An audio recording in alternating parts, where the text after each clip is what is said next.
Let me tell you what my deep research and basically vision is. I hope there's Bigfoot. I don't think there is. I'm not telling you nothing. The aliens won't let it happen.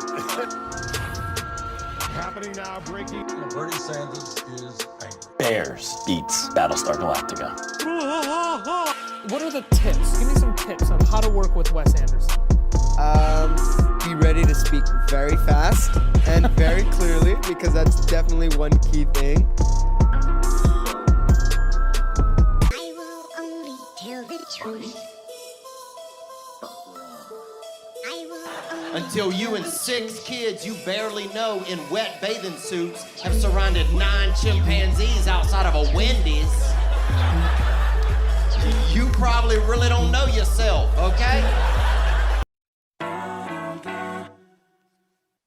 Yep. And we back. Hello and welcome. You're listening to your new favorite podcast and the best in political sports and paranormal news coverage. I'm your host, Wes Anderson, and this is In the Shed. This is episode 65, so whether you're back for more or finding us for the first time this week, hey, thanks for tuning in. It is late Monday night, January the 2nd, and I'm in a shed in the backyard of my home in Alabama, just so I can hang out with you tools and talk about the latest headlines, stories, and rumors in the world of politics, sports, and the paranormal. Happy New Year, tools! You've made it to 2024. Congratulations, and your prize is... You get some more episodes of the show recorded in my backyard shed. I can't afford a new car. For all of you, or even a Matchbox car for all of you, because we're growing, my babies.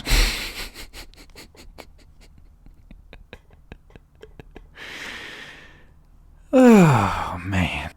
I decided to go to YouTube and find the Price is Right theme song, which I'll probably get docked for. But I thought that theme song, I'm partial to it, I don't know. And I found it on YouTube and I pressed play, and it brought up an ad for a very scary looking horror movie about how people get taken in the night.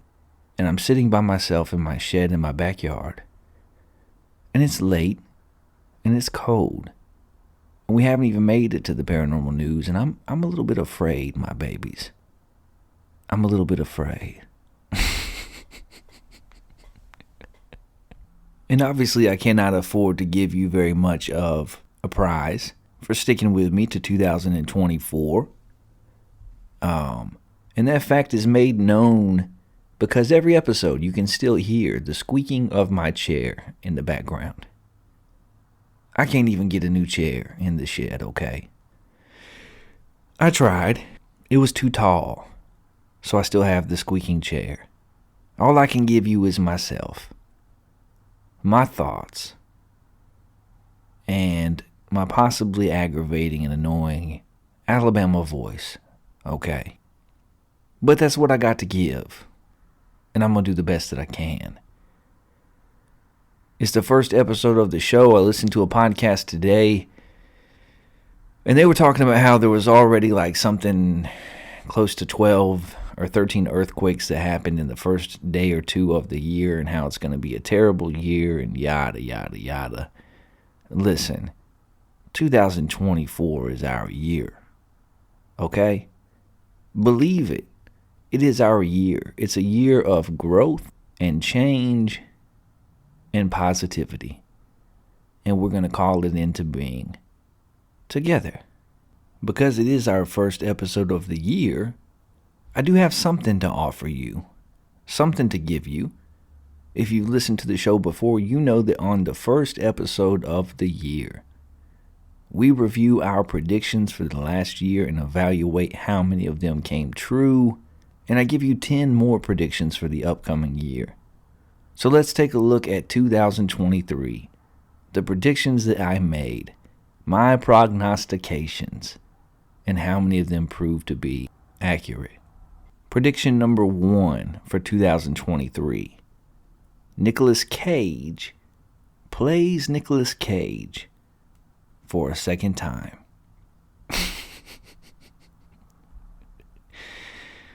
That was a real prediction that I made because I watched the movie The Unbearable Weight of Massive Talent, in which Nicolas Cage played himself and did a phenomenal job. And I thought maybe it would happen again. But alas, I was wrong, and it has not. My second prediction was that In the Shed with Wes Anderson, our humble podcast, would surpass 10,000 downloads for the year. And we did not make it, my babies. We came close. Normally in a given year, we put out about 30 episodes in a year. And last year was a long and difficult and arduous year. And we only managed 7 new episodes of the show. And so we almost hit that goal. We continue to grow downloads per episode. And we finished the year at about 8,790 downloads for the year. Not quite 10,000. Again, I was wrong. Prediction number 3, a prediction I've made every year on this show so far. We find life on another planet. Wrong. Prediction number 4, the Lakers would part ways with either LeBron James or Anthony Davis, and no. Wrong again. Prediction number 5, Donald Trump would not be charged with a crime in 2023. Wrong.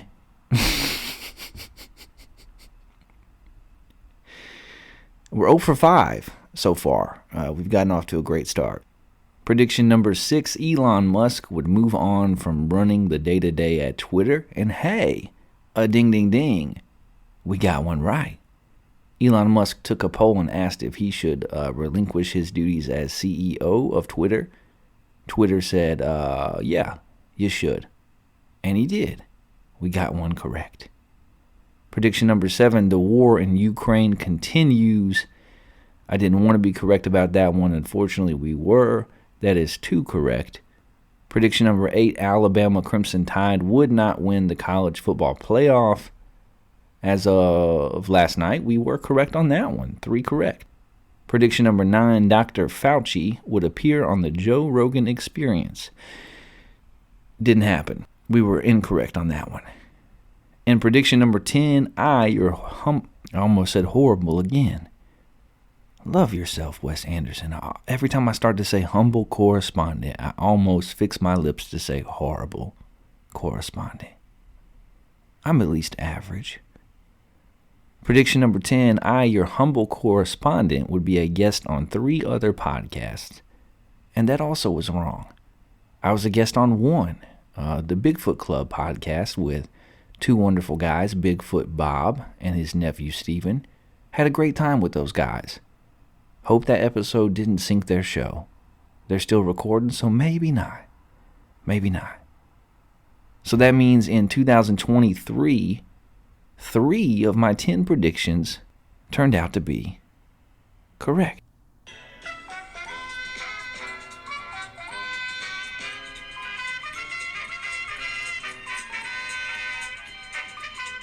Yeah. 3 predictions.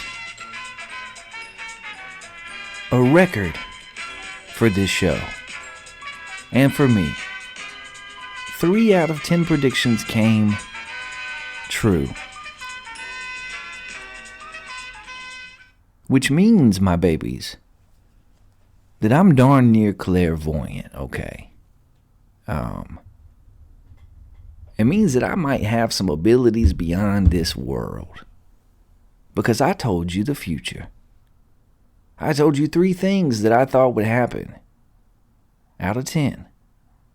They turned out to be correct. We had gotten 2.5 right the last couple of years. We got 3 in 2023. And we're only going up from here. This is our year. America.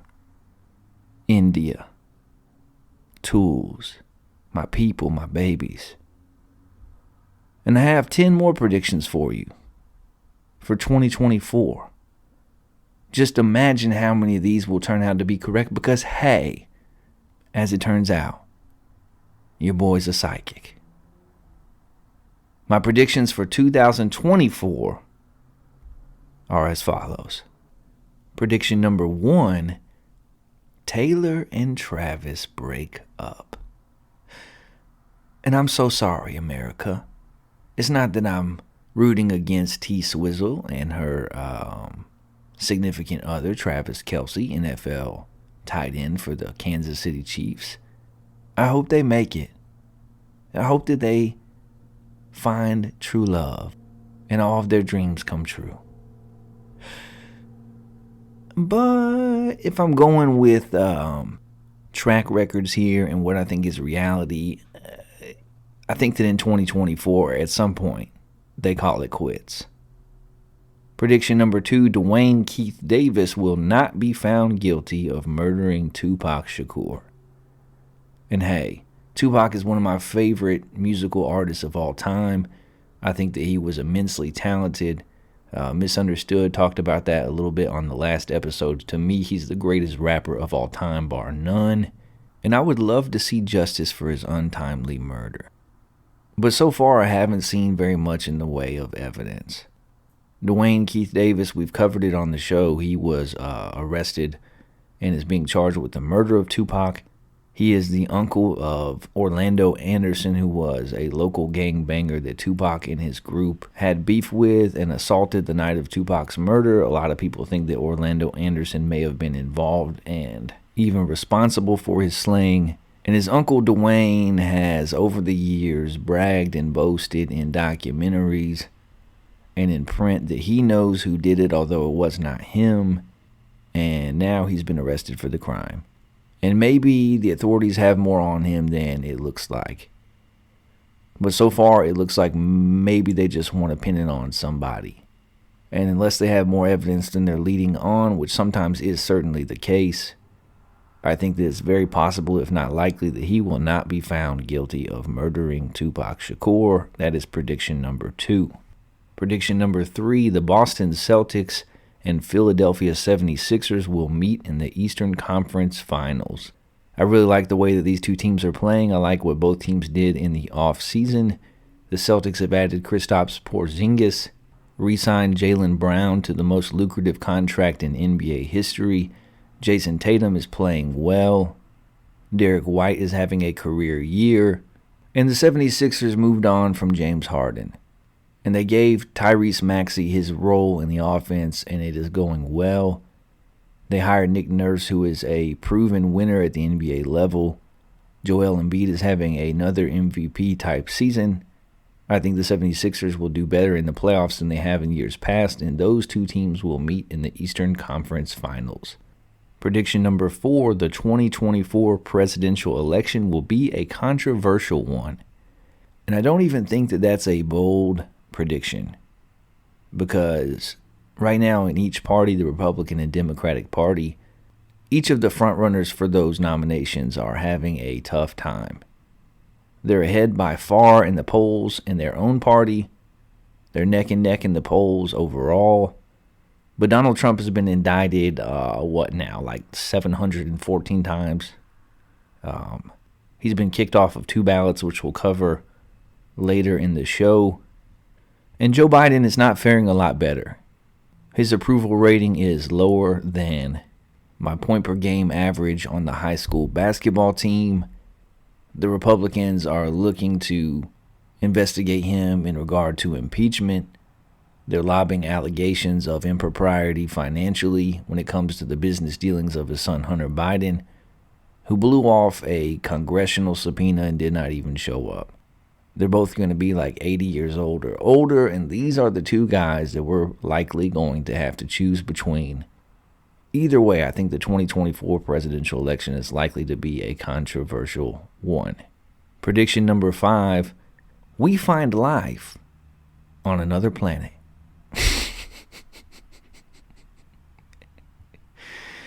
This is the year. This is the year that we find life on another planet. Hey, if I keep predicting it every year, eventually, I might be right.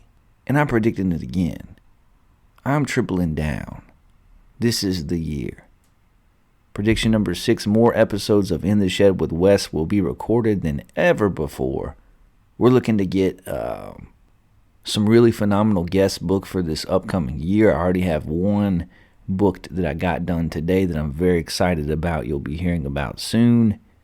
I'm back on my grind. I'm back in the shed. We're going to continue to grow this thing together. Prediction number 7, at least some of the UFOs seen will be admitted by the U.S. government to be foreign military drones. I don't know what people are seeing in the skies, okay? I don't know what these UFOs are. I know that there's a few people in Congress who are continuing to push for disclosure. I think that the government knows more than they're letting on, or at least some faction of the government does. And I'm not saying that there's nothing extraterrestrial happening. The truth is we don't know. But I think this year it will be admitted that at least some of what we are seeing are drones operated by foreign militaries. I think the chances are high.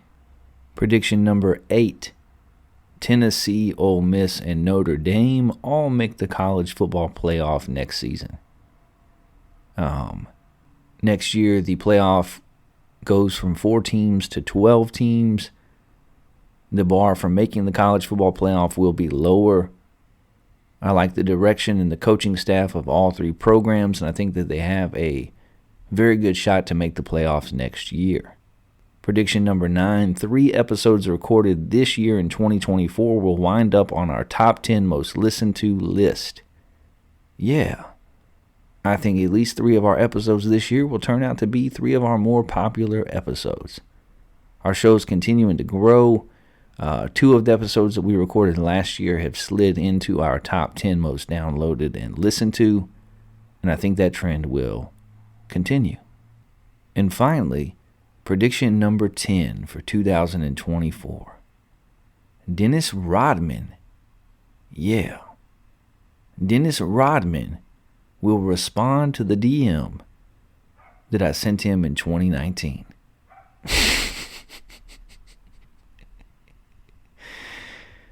I did. I sent Dennis Rodman, the worm. I sent the man a DM in 2019 on Twitter. Not something I'm necessarily proud of. I don't typically slide into DMs of celebrities, but I had watched a 30-30 on Dennis Rodman, and I thought it was really interesting. And I realized that I had already followed the man on Twitter and that I had the ability to send him a message. And so I did. And that was 4 years ago. And this is the year, my people, that Dennis Rodman responds to your boy's message. I don't know, maybe we become friends. Maybe he winds up on the show. Maybe he visits the shed and is our very first in-person. Well, I guess he's not our first. We had a couple people here. But one of our very first in-person guests on one of our conversation episodes. Those are our predictions for 2024. But wait, what's that?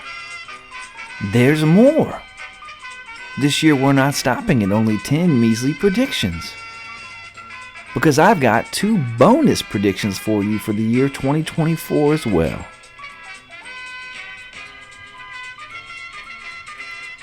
Yeah, I couldn't stop at 10. I couldn't narrow my list. I was so accurate last year that I had to give you 2 more bonus predictions. The first is that Washington quarterback Michael Penix Jr. will be the second quarterback taken in the NFL draft. I think he's an electric player. His arm talent is out of this world. He's performed very well on the big stage in the playoffs so far. He's slotted to go like 5th or 6th as far as quarterbacks are concerned. I think that he climbs that list and he's the second quarterback taken. And my last prediction for 2024, my babies. Your second bonus prediction for the year. A volcano will erupt somewhere in shocking fashion. Where will it be? What will happen? I don't know, but I think it's going to happen at some point this year. Okay, definitely enough of that. Let's move on to some comments and corrections from our last show.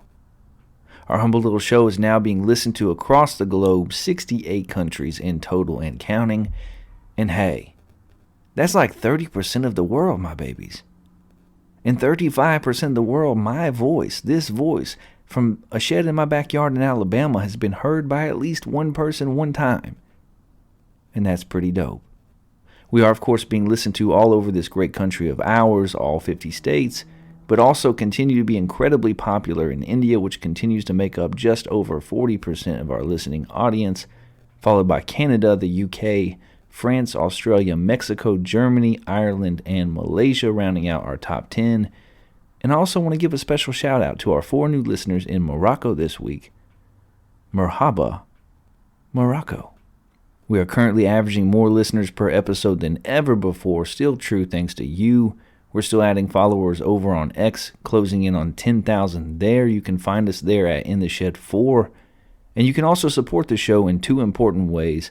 The first is by leaving us a 5-star review on Apple Podcasts. If you leave us a review this week, we'll give you a shout out on our next episode. And second, we've now got a Patreon ready to launch. We're just waiting on you. You can find us there at patreon.com/intheshed4. It's a great way to support the show, enjoy exclusive content, and help me keep that 50-foot extension cord plugged in. You can donate as little as $1 or join the membership club for as little as $4 a month. And hey, that's just 1 cup of Starbucks coffee. I would certainly appreciate it. We've got a great show for you tonight, but first let's get to some listener emails. Our first email comes from David from Dubuque, Iowa, who writes, Wes, your top 10 list of favorite movies is absurd. 8 Mile? Dodgeball, The Great Mouse Detective, what are you doing, man? Well, David from Dubuque, Iowa, what I'm doing is responding to a question that was posed from one of our wonderful tools. One of our listeners who said, hey, what are your 10 favorite movies, Wes? And those 3 happen to be in my top 10 favorite movies. I think 8 Mile was a tremendous movie. I think that Eminem did a phenomenal job acting it. I think it was well written, and I enjoyed the music in it. You may not have Dodgeball in your top 10. That's okay. I get it. But I happen to be a big Vince Vaughn fan. I think as far as improv and conversational comedy goes, he's one of the best in the business. And of all movies, that's probably the movie that I quote the most. And so it's one of my favorites. And as far as The Great Mouse Detective goes, I have already told you I will die on that hill. It's like Sherlock Holmes, but he's a cartoon mouse. What is not to love, David? Broaden your horizons, my guy. Those are good movies. And I stand on that. Our next email comes from Taylor from Little Rock, Arkansas, who says, Wes, just so you know, this is not a news show, and you are not a journalist. You just read other people's articles and make dumb jokes about them. That's all. Well, Taylor, welcome to my shed.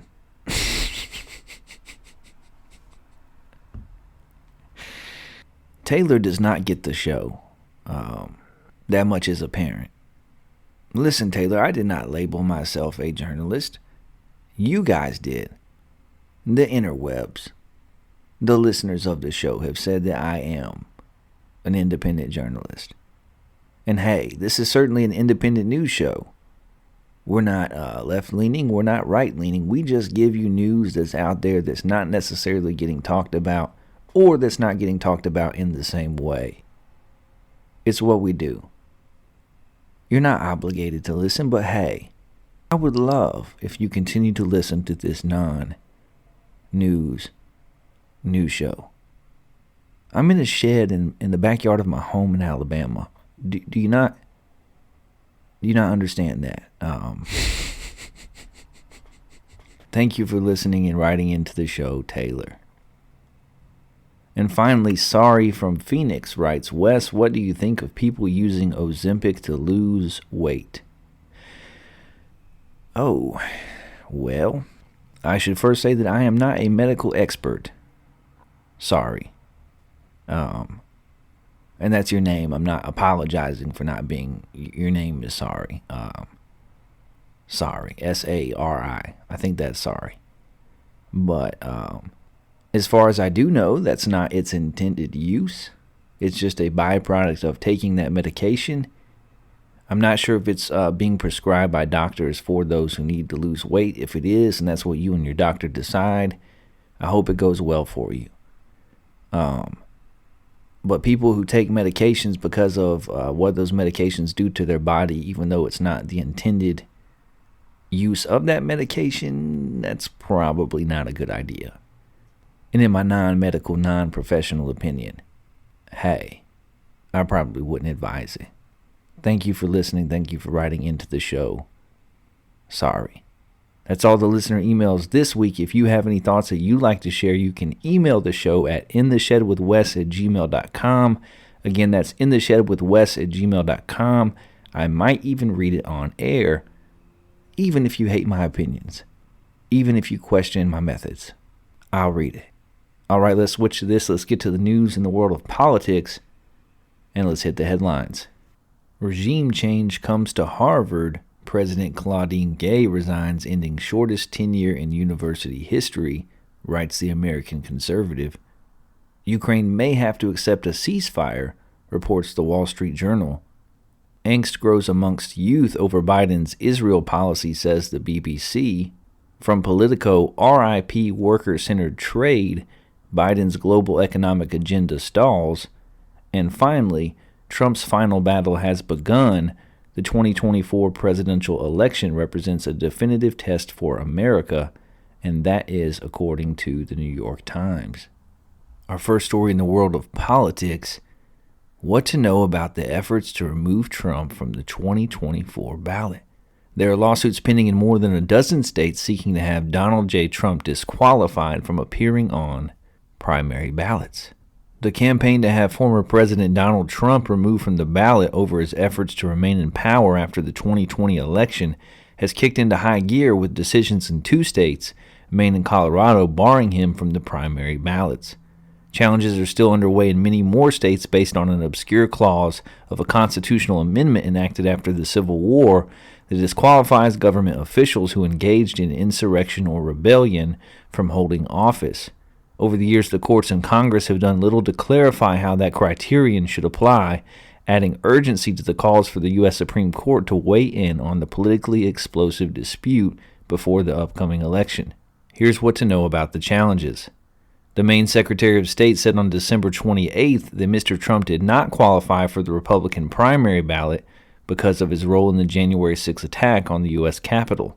She agreed with a handful of citizens who claimed that he had incited an insurrection and was thus barred from seeking the presidency again under Section 3 of the 14th Amendment of the Constitution. In a written decision, the Secretary of State Sheena Ballows, a Democrat, said that while no one in her position had ever barred a candidate from the ballot based on Section 3 of the amendment, no presidential candidate has ever before engaged in an insurrection. Hours later, the Secretary of State in California announced that Mr. Trump would remain on the ballot in the nation's most populous state, where election officials have limited power to remove candidates. In Colorado, the state Supreme Court decided in a 4-3 ruling on December 19th that the former president should not be allowed to appear on the primary ballot there because he engaged in an insurrection.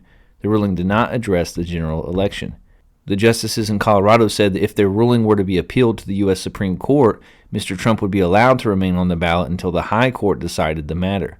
The Colorado Secretary of State has said that she will follow whatever order is in place on January 5th, when the state must certify ballots for the election. On December 27th, the Colorado Republican Party said it has asked the Supreme Court to hear an appeal of the Colorado decision. In Michigan and Minnesota, the courts have ruled that election officials cannot prevent the Republican Party from including Mr. Trump on their primary ballots, but both decisions left the door open for new challenges to bar him from the general election ballot. Lawsuits seeking to remove Mr. Trump from the ballot were filed in 30 states, but many have already been dismissed. As of Tuesday, there were active lawsuits in at least 18 states. Those states are Alaska, Arizona, California, Colorado, Florida, Louisiana, Nevada, New Hampshire, New Mexico, New York, North Carolina, Oregon, South Carolina, Texas, Vermont, West Virginia, Wisconsin, and Wyoming. The list of states includes some cases in which a judge has dismissed a lawsuit, but the dismissal has been appealed. In Colorado, the state's top court has decided the matter, but the U.S. Supreme Court has been asked to hear an appeal. There have also been requests made directly to state election officials to remove Mr. Trump from the ballot. At the heart of the disqualification efforts is the 14th Amendment of the Constitution, which was adopted in 1868 and has a section that disqualifies former government officials who have betrayed their oaths by engaging in insurrection or rebellion from holding office. The provision, Section 3, was intended to bar Confederate officials from serving in the U.S. government. The provision specifically says that anyone who has served as an officer of the United States, took an oath to support the Constitution, and then engaged in insurrection or rebellion shall not hold any government office. It includes a provision that Congress can waive such a prohibition with a 2/3 vote in the House and Senate. With the legal challenges mounting, the U.S. Supreme Court is widely expected to take up the issue, and experts say the scope of the decision would determine if the challenges are quickly handled or play out for months. Ashraf Ahmed, a professor at Columbia Law School who studies election law, said that if the Supreme Court heard the case, it could avoid delving into the weightiest matters like defining Section 3.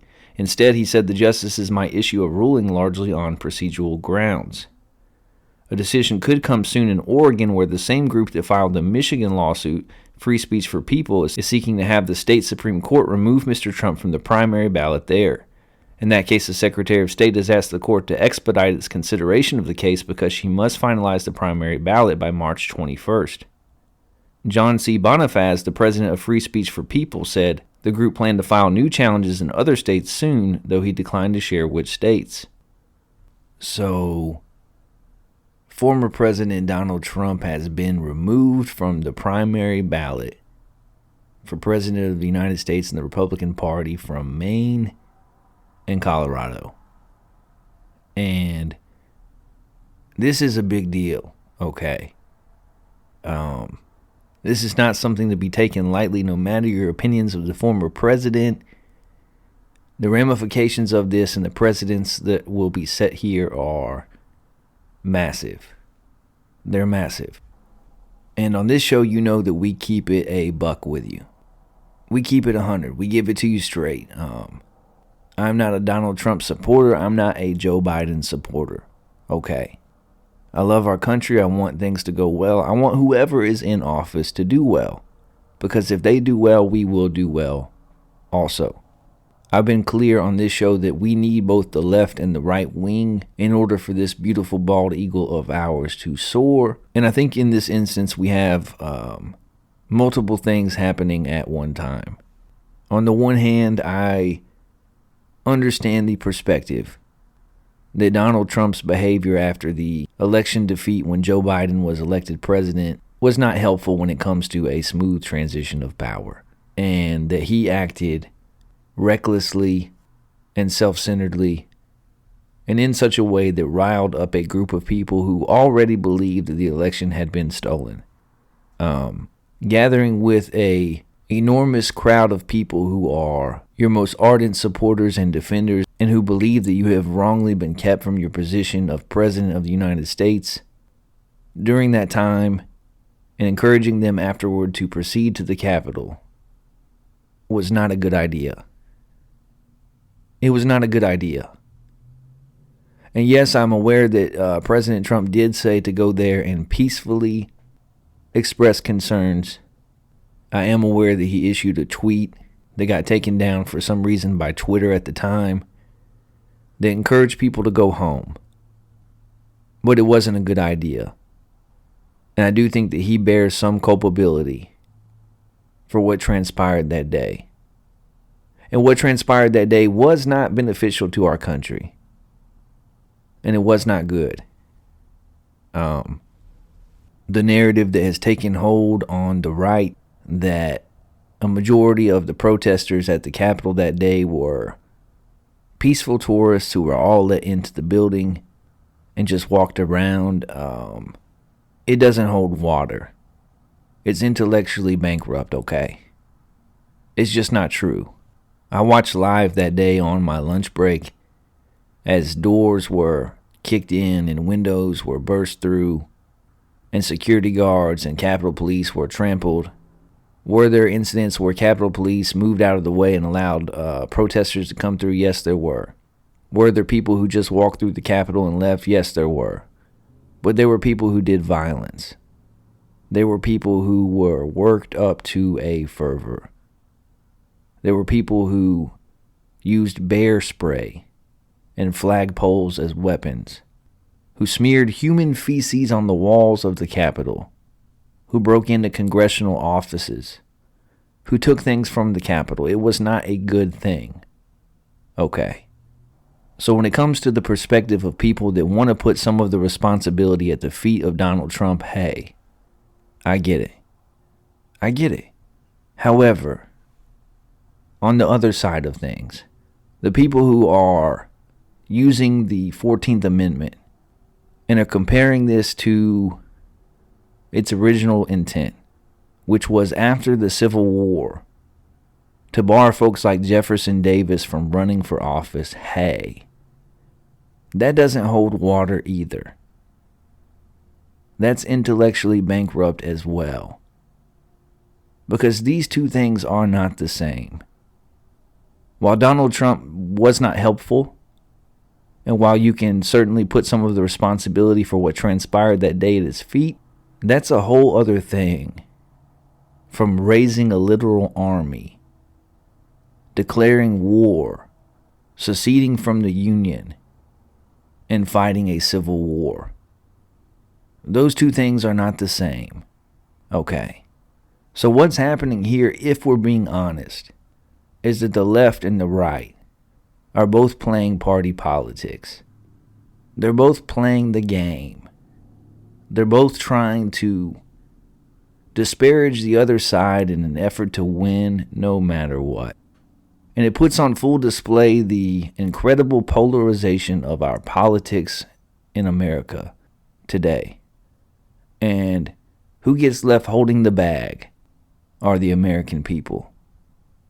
Because this isn't good for any of us.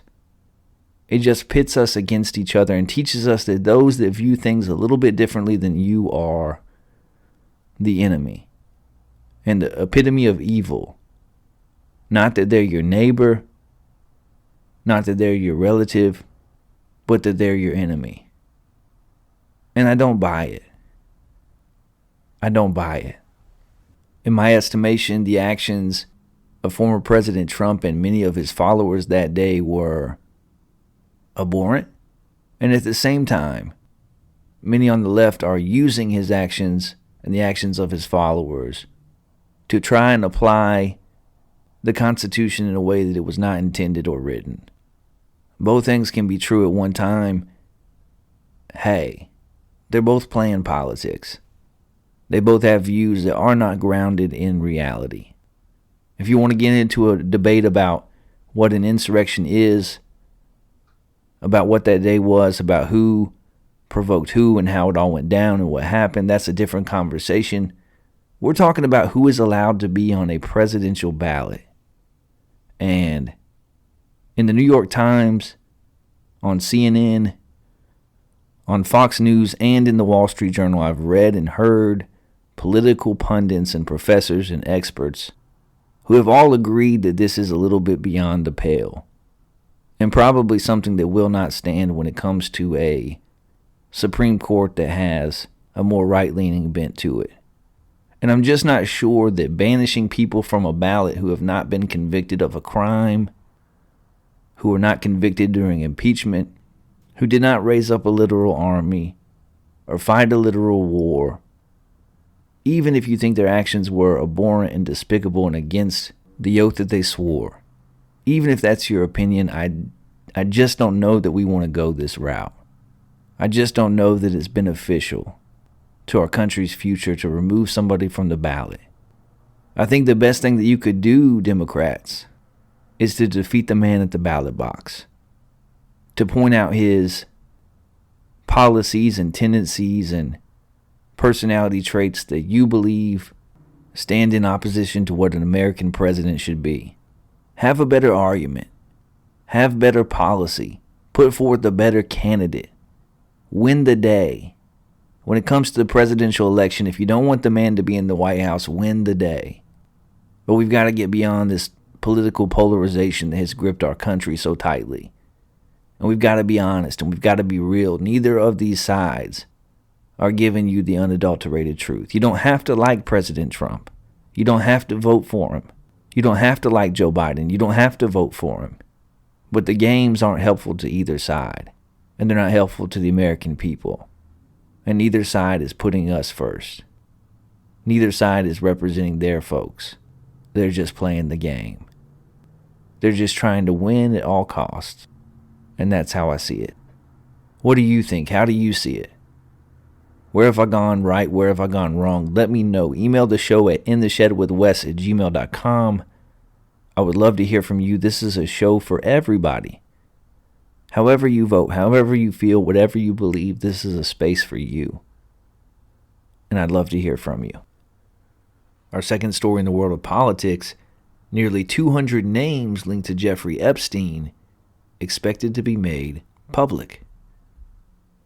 Nearly 200 names connected to the Jeffrey Epstein-Ghislaine Maxwell trafficking conspiracy could be released by a New York judge as soon as Tuesday, and that's today, exposing or confirming the identities of dozens of associates of the disgraced financier. And that's how they choose to describe the man in the article. As a disgraced financier. Hey, the man was a human trafficker, okay? Let's just be honest. Let's keep it real. I digress. That until now have only been known as John and Jane Doe in court papers. A deadline for objections to the unsealing of the names passes at midnight on Monday, nearly 9 years after victim Virginia Giuffre filed a single defamation claim against Maxwell, daughter of the late British press baron Robert Maxwell, in 2015, that in turn produced the names in legal depositions. A year later in 2016, U.S. District Court Judge Robert Sweet rejected Maxwell's motion to dismiss the case, finding that the veracity of a contextual world of facts was more broad than the alleged defamatory statements, and that Giuffre was a victim of sustained underage abuse between 1999 and 2002. The parties then settled out of court in 2017. From that wellspring came not only the names now set to be released, but a series of civil lawsuits including Giuffre's action against British Prince Andrew for assault and intentional infliction of emotional distress that was settled out of court without admission of liability for a reported $12 million. The prince has always strenuously denied any wrongdoing. The defamation suit also sets the stage for a federal trafficking case against Maxwell, who was found guilty on 5 of 6 charges and was sentenced to a 20-year prison sentence in December 2021. But expectations that the release of the names from the aging defamation suit could transfer to criminal charges are probably overblown. Epstein killed himself, allegedly, while awaiting trial in 2019, and after Maxwell's conviction, federal prosecutors made it clear that they considered their work done. Still, U.S. District Judge Loretta Preska's 51-page order explaining her reasoning on whether to unseal or continue to redact the names of about 180 John and Jane Does will probably be a serious embarrassment to many high-profile figures. Many on the list will already be publicly known as associates, employees of Epstein and Maxwell, or people who had flown on his plane. It may also name Epstein's alleged victims who had been taken to homes, including a mansion in New York, a Palm Beach villa, a private island in the U.S. Virgin Islands, and a ranch outside of Santa Fe, New Mexico. It is the names of the John Does that will be mostly scrutinized and is almost certain to include a former U.S. president, actors, academics, and notoriously the now reclusive British prince. According to ABC News on Monday, Jane Doe 162 is a witness who testified that she was 17 when she was with Andrew Maxwell and Giuffre at Epstein's home in New York mansion. Former U.S. President Bill Clinton was identified by ABC News as Doe 36, is mentioned in more than 50 of the redacted filings, according to court records. Giuffre made no allegations of wrongdoing by Clinton, but maintains that she met him on the island, which Clinton has said he never visited. But personal flight logs kept by one of Epstein's pilots showed that Clinton flew extensively on Epstein's planes, including on trips to Paris, Bangkok, and Brunei in the years after he left office in 2001. According to ABC, Giuffre's lawyers contacted Clinton's legal representatives about a deposition, but they responded that his testimony would not be helpful. Maxwell's lawyers also rejected the idea, calling it a transparent ploy by Giuffre to increase media exposure for her sensational stories through the deposition sideshow.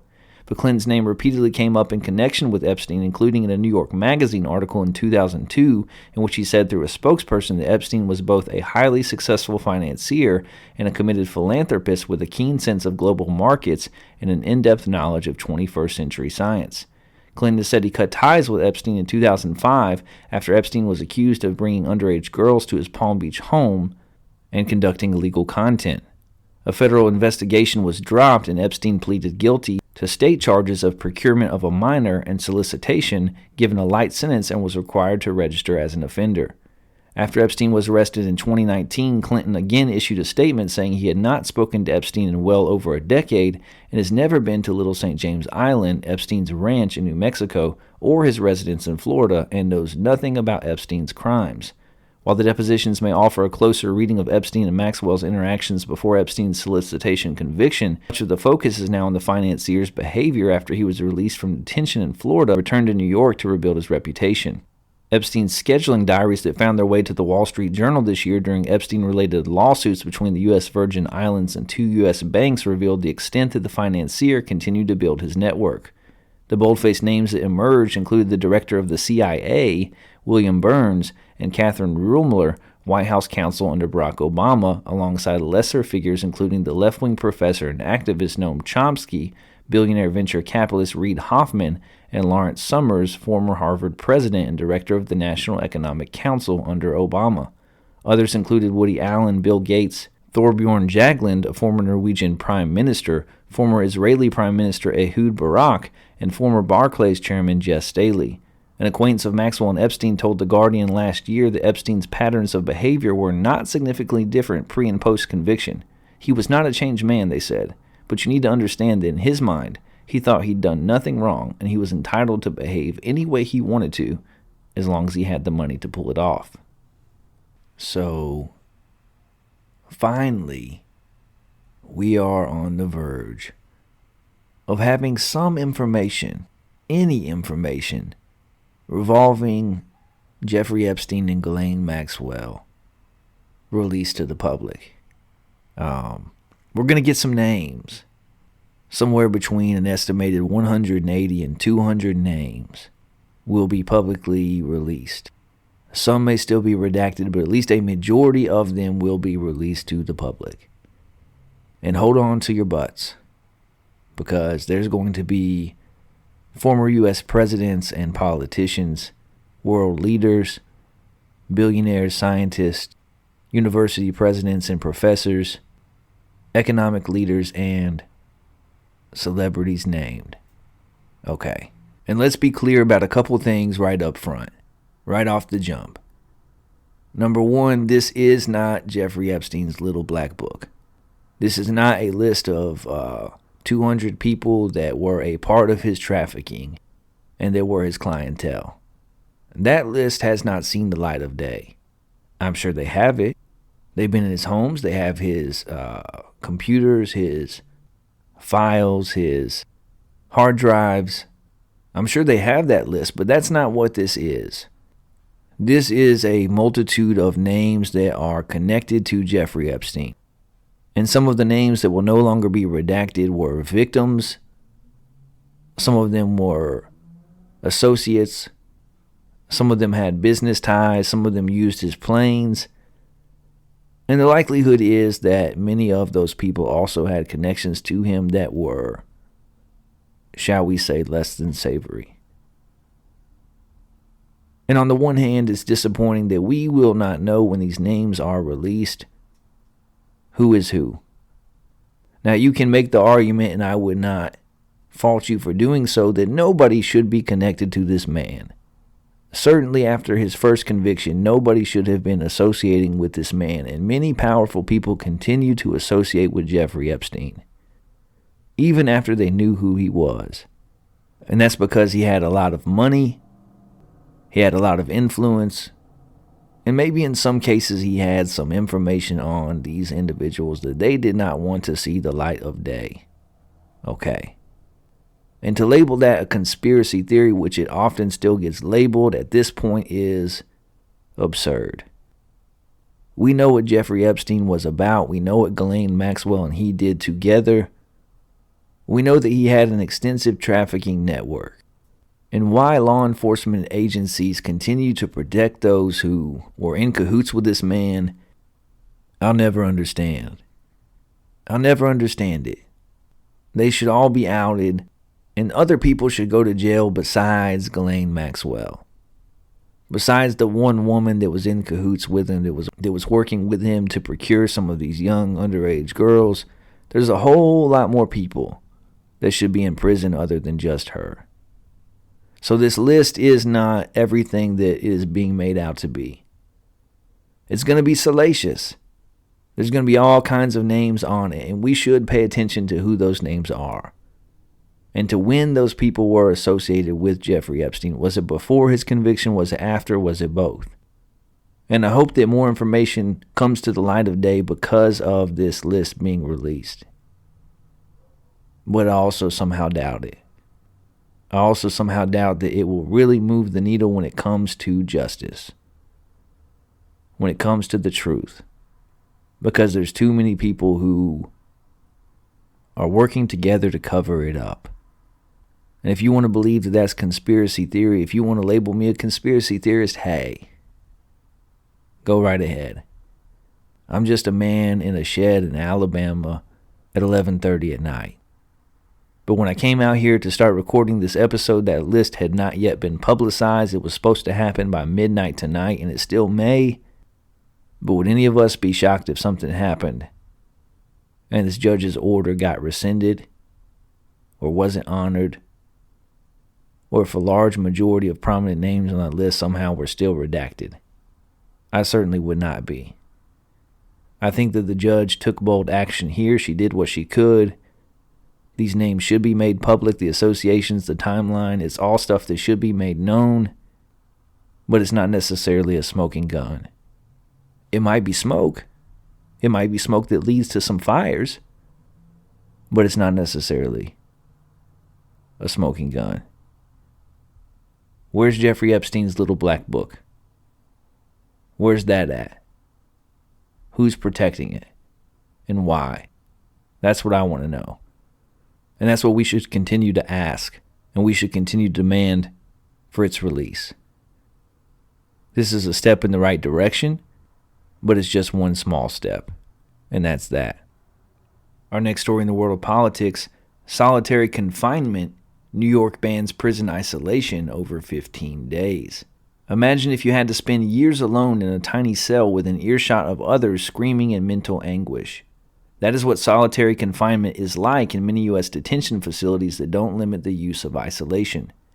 Candy Haley, a mother of two, has lived through this. She was sent to Rikers Island Jail in New York in 2012, accused of attempted murder. The charge was later dropped. "I walked right into hell," says Mrs. Haley. "The cell was like an elevator you were stuck in for 24 hours. In Rikers, she says she was accused by guards of a minor infraction of jail rules and ended up being kept in an isolation cell for 3 years. Mrs. Haley, whose wrists are deeply scarred, became suicidal. "All you're thinking about is trying to end it. I swallowed pills, I cut my arms," she says. The numbers of Americans in solitary confinement is estimated at over 60,000 before the pandemic and have exploded due to COVID as many prisons have confined inmates to their cells.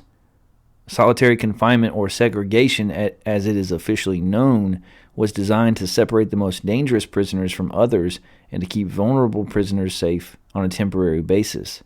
But in America, solitary is used more widely and not just for COVID quarantine. Inmates who've committed minor rule violations, many of whom are mentally ill, are often also put in isolation cells, sometimes at length. Solitary confinement, which was condemned as a dangerous practice in the 1890s in the U.S., was reintroduced on a large scale after the murder of 2 prison officers by inmates in Marion, Illinois in 1983, with the advent of supermax prisons and with the introduction of secure housing units where prisoners are segregated. Solitary confinement is utilized for tens of thousands of people for years at a time, says Homer Venters, former chief medical officer for New York City jail systems. This, in spite of strong medical evidence that solitary confinement can cause severe psychological distress. I've had many patients who very quickly develop problems with auditory hallucinations, or even visual hallucinations, says Mr. Venters. It's because all the elements of humanity, the ability to talk to people, The ability to interact with people, the ability to know what time it is are being stripped away, he says. Billy Blake, a convicted murderer, has now been housed in a small cell on his own for 34 years in prisons in upstate New York. He said inmates regularly throw excrement, bang on the doors, or scream at him all night long. He says he's had to consciously stop himself from losing his mind. I've seen mentally ill people rock back and forth, back and forth. I've started rocking, and then I've caught myself. This is what crazy people do, he tells himself. Next thing you know, they're playing with feces or urinating on the floor. I didn't want that to happen to me. It is the prison administrators and not the courts in the U.S. that decide if a prisoner is sent to solitary and for how long. In many cases, this can be the difference between sanity or insanity, or even between life and death. Studies suggest that those held in solitary are 6 times more likely than other inmates to kill themselves, and that even a year after release, they are at higher risk of suicide. 6 years after her release from solitary, Candy Haley, who also alleges she was abused while in solitary, has been diagnosed with severe depression and post-traumatic stress disorder. She still is suicidal to this day. If I commit suicide, it's because of solitary confinement, she says. Abuse by guards in solitary confinement is common, according to inmate accounts and to those who have worked on solitary units. Rikers Island Jail would not comment on Ms. Haley's case. If solitary confinement can destroy her, a previously functioning and mentally healthy adult, what does it do to children? Solon Peterson, a 13-year-old boy with attention deficit hyperactive disorder, set fire to a rubbish bin at school near Shreveport, Louisiana one Friday in February of 2019. He was taken to a juvenile detention center, and after misbehaving there, he was put in a solitary cell. His father, Ronnie Peterson, was allowed to see him a few days later. I could talk to him, but only through a little bitty 4-inch window, said Mr. Peterson. You could tell it was kind of breaking him down, being by himself. He'd been punching the wall, and his knuckles, I remember, were a little bit bruised. Mr. Peterson was told that Solon would soon be released, but after 5 nights in solitary, the boy was still in his cell. I got a phone call at 2 o'clock in the morning saying that he was dead, says his father. Solon had hung himself at the age of 13. You kind of just go numb, says Mr. Peterson. We had no inkling that he was ever going to hurt himself. I mean, he was a normal teenage boy. Solitary confinement for juvenile offenders has been banned in federal prisons in the U.S., but in many state and local facilities, including juvenile detention centers, isolation is routinely used. Solon's grave stands near Shreveport with his ice hockey stick planted in the ground next to it. Changes to the use of solitary confinement are coming slowly across America, and efforts at reform face strong opposition. New York's new law will not take effect for a year, and Governor Andrew Cuomo, former Governor Andrew Cuomo, signals his intent to negotiate changes to it. New York City has banned solitary and adult facilities for inmates under the age of 22, a new measure now set to be adopted statewide. The new law also bans solitary confinement entirely for several groups, including minors and people with certain disabilities. But city corrections officers oppose the reforms and call them reckless. It will only spike the violence in the jails, says Benny Boschio, a president of New York's Corrections Officers Benevolent Association. We're giving a bad rap that we're monsters, abusing inmates, he says. But what do we do with an inmate that cuts another across his face, that disfigures a corrections officer? Mr. Venters says there are alternatives to confining an inmate to a cell for 23 hours a day. I've been in many prison settings where people come out of their cells for several hours a day. They may engage in programming and even interaction with others, but it's in a way that's secure. Back in upstate New York, Billy Blake has recently heard some life-changing news. After 34 years in solitary, he's set to be allowed to live with other prisoners for the first time. I feel almost like I'm going home, he laughed loudly as he related the news on the crackly line from his cell. It feels like I'm returning to the human race. I'm mad excited. I'm smiling all day. Billy will soon be living with others, but many thousands of inmates in America face years more alone in their cells, trying to hold on to their sanity. So, I thought that this was a story that was worth covering because I have not heard it covered very many other places. I understand that solitary confinement might be something that is necessary from time to time and in special and extenuating circumstances for the safety of the officers, for the safety of the other inmates, or maybe even for the safety of the inmate themselves. I get it. But I've read so many accounts. I've heard so many stories from family members who had loved ones who went to prison or jail for non-violent reasons, and who were deemed to have violated a minor rule while in prison, and who were then stuck in solitary confinement, never to see the light of day again. either because they took their own lives, or because they were deemed a threat, or because in their original short-term sentence of solitary confinement, they lost their minds and then were made to stay there. And I think that it is cruel and unusual punishment. I really do. Not in all circumstances for any amount of time ever. But to hold someone in solitary confinement for years at a time, where for 1 hour a day, they get to leave a tiny space, enter into the light, see other human beings, communicate with anyone or do anything, I think that it's wrong. I think that it's morally objectionable. I don't think it's what we stand for. I don't think it helps push justice along. I don't think that it reforms anybody. And I think that part of the disconnect in our prison system today and in our justice system today is that we've really gotten away from prison as being somewhere where criminals are reformed. I get that they need to be punished if they've done something wrong. Hey, I'm with you. But wouldn't you also prefer that they are reformed? Wouldn't you also prefer that they are made well? That whatever it is inside them that made them choose the wrong path, that they have an opportunity for that to be corrected? How in the world can that happen if they're put in such a position where they're not even treated like a human being, where their mental health and their very lives are at risk? I remember seeing a documentary a few years ago about a young man named Khalif Browder in New York City. One of the hardest documentaries I've ever watched. This young man was an African-American young man who got charged with some minor crimes of theft and sent to Rikers at like age 17. And the whole time that he was there before he got released, he was in solitary confinement. And it had a remarkable impact on his psyche. It did severe damage to him psychologically. He was never the same. Even after being released from prison, I don't think he was even eventually found guilty of a crime. I think he was at some point released, if I remember the story correctly. But even after being released, he was never the same. Much like the article says that I just read. He suffered from PTSD. He was suicidal. And he eventually did take his life. And while there's certainly a lot of things that you can fault the state of New York for, I think that this is actually a step in the right direction. I see this as a good move, and one that should be adopted all over our country.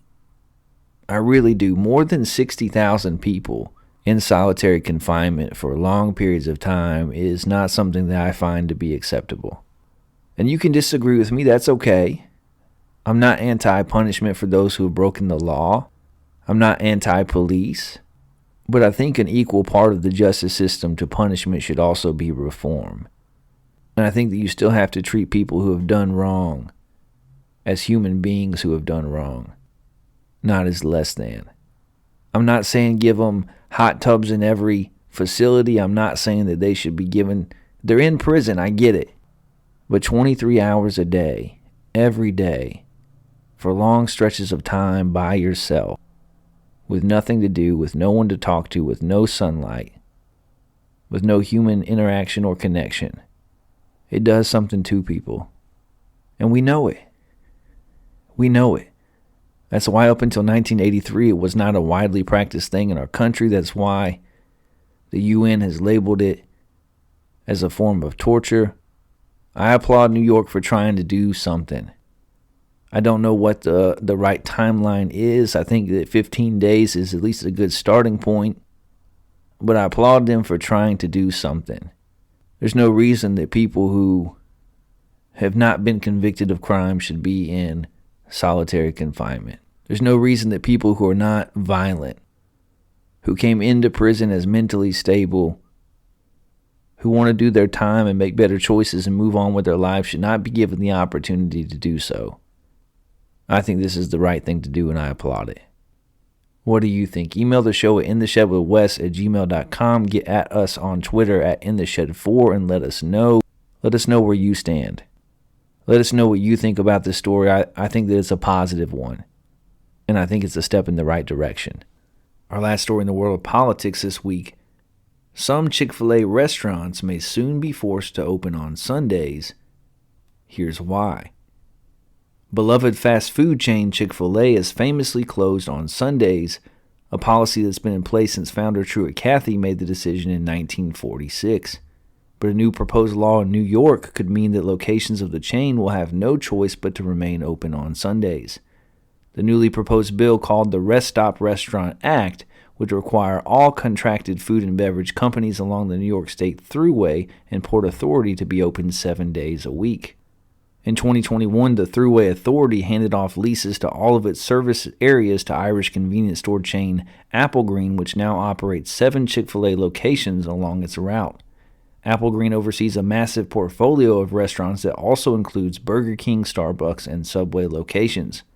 While there's nothing objectionable about a fast food restaurant closing on a particular day of the week, service areas dedicated to travelers is an inappropriate location for such a restaurant, the bill states. Publicly owned service areas should use their space to maximize benefits to the public. Allowing for retail space to go unused 1/7 of the week or more is a disservice and unnecessary inconvenience to travelers who rely on these service areas. Should the law pass, it would go into effect 30 days after its passing. The New York State Assembly is in session from January to June, and its 2024 session begins January the 3rd. Chick-fil-A doesn't operate like a typical franchise, meaning franchisees don't own the restaurants but operate them as managers of the location. The chain famously shuts its doors on Sundays to allow its employees to have one dedicated day of rest to spend with their families or worship if they choose. Currently, there are more than 3,000 Chick-fil-A locations across 48 states, Puerto Rico, and Canada. So, I just opened my mouth to praise New York State for trying to reform their justice system in prisons. And now in the next story that I read to you, my people, they're coming after the Lord's chicken.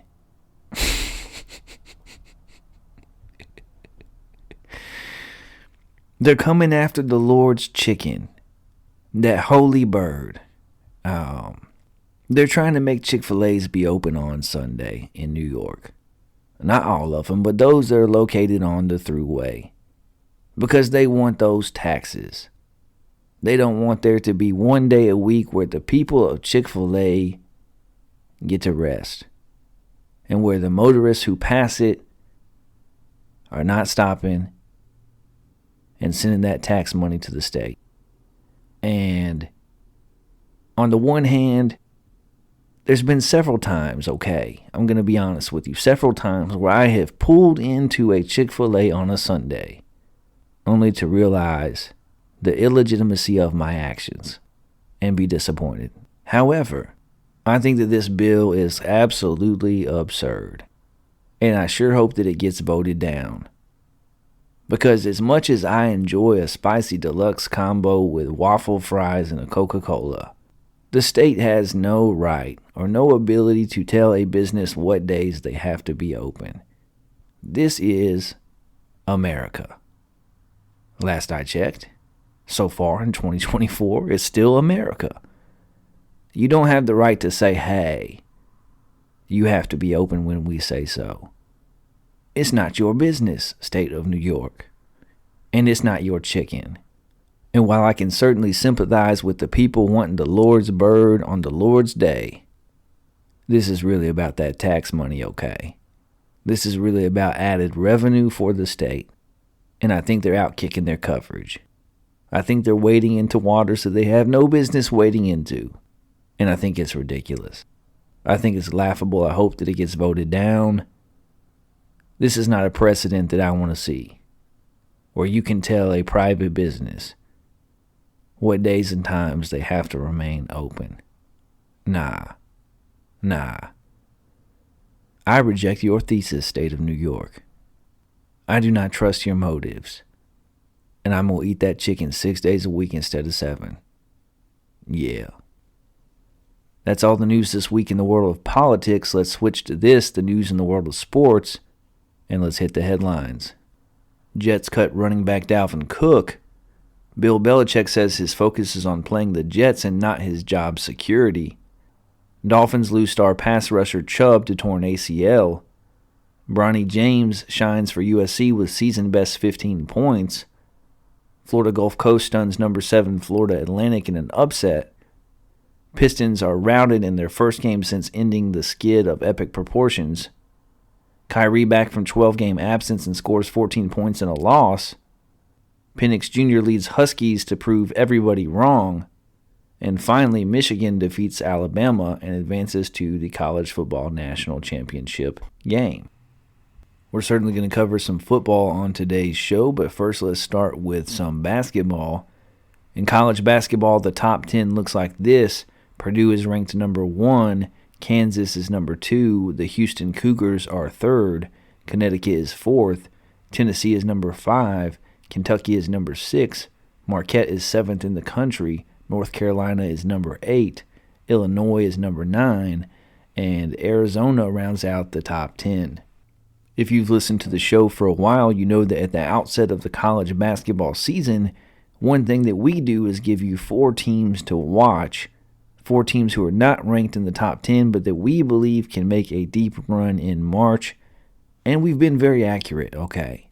Routinely, the teams that we give you, out of the 4 that we give you, 1 or most years, 2 of them at least end up making the Final 4. We've had a good run. And I want to give you 4 teams to watch this season. Those teams are the Auburn Tigers out of the SEC, who are 10-2 overall in the year.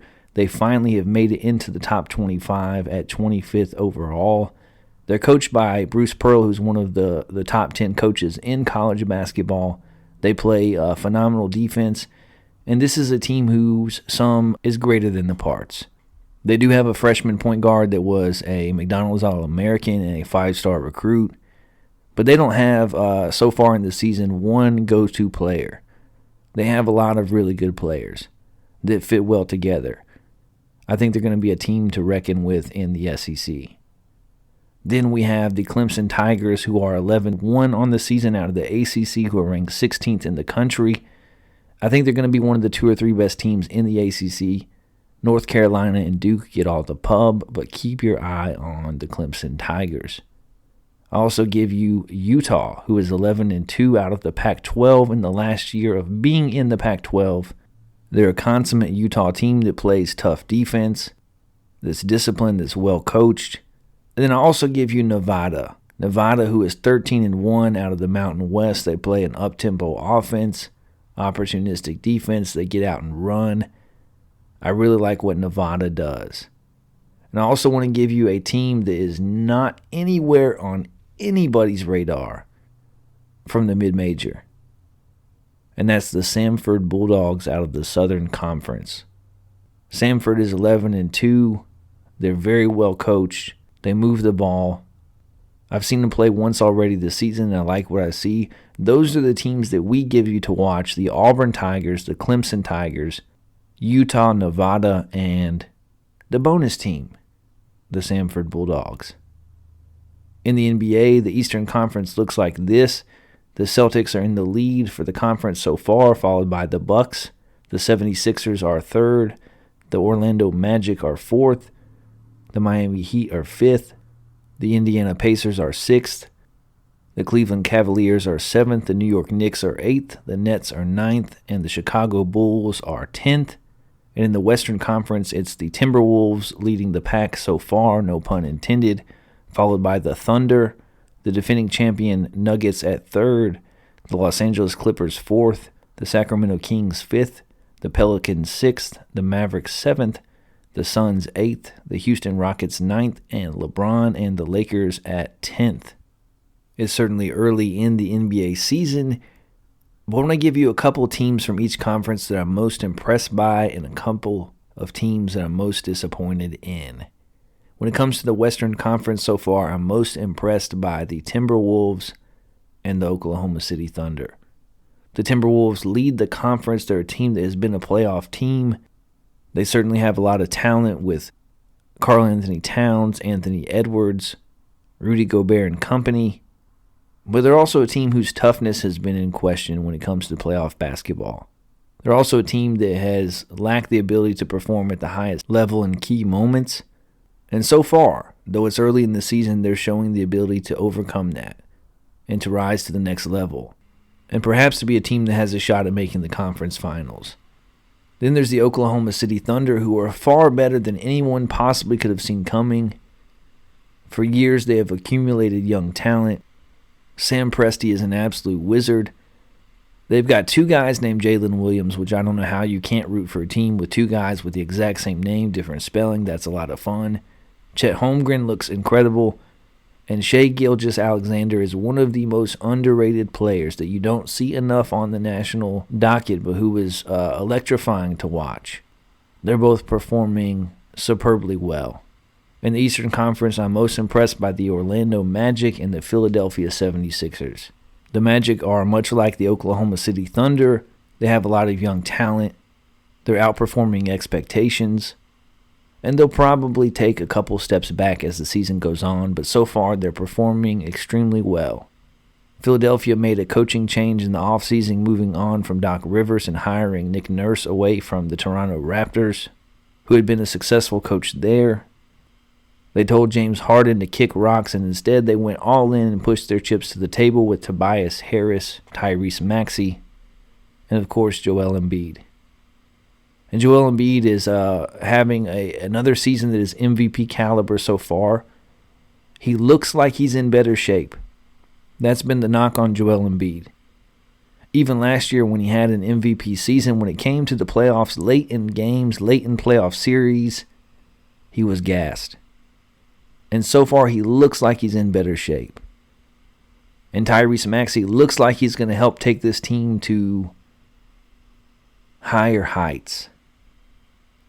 I made my prediction that the 76ers at least make it to the conference finals this year and break through that barrier.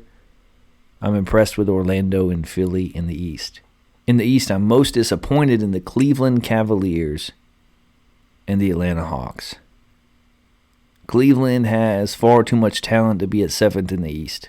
Guards, big men, athleticism. Cleveland has all of that, and yet it just has not quite translated to the basketball court.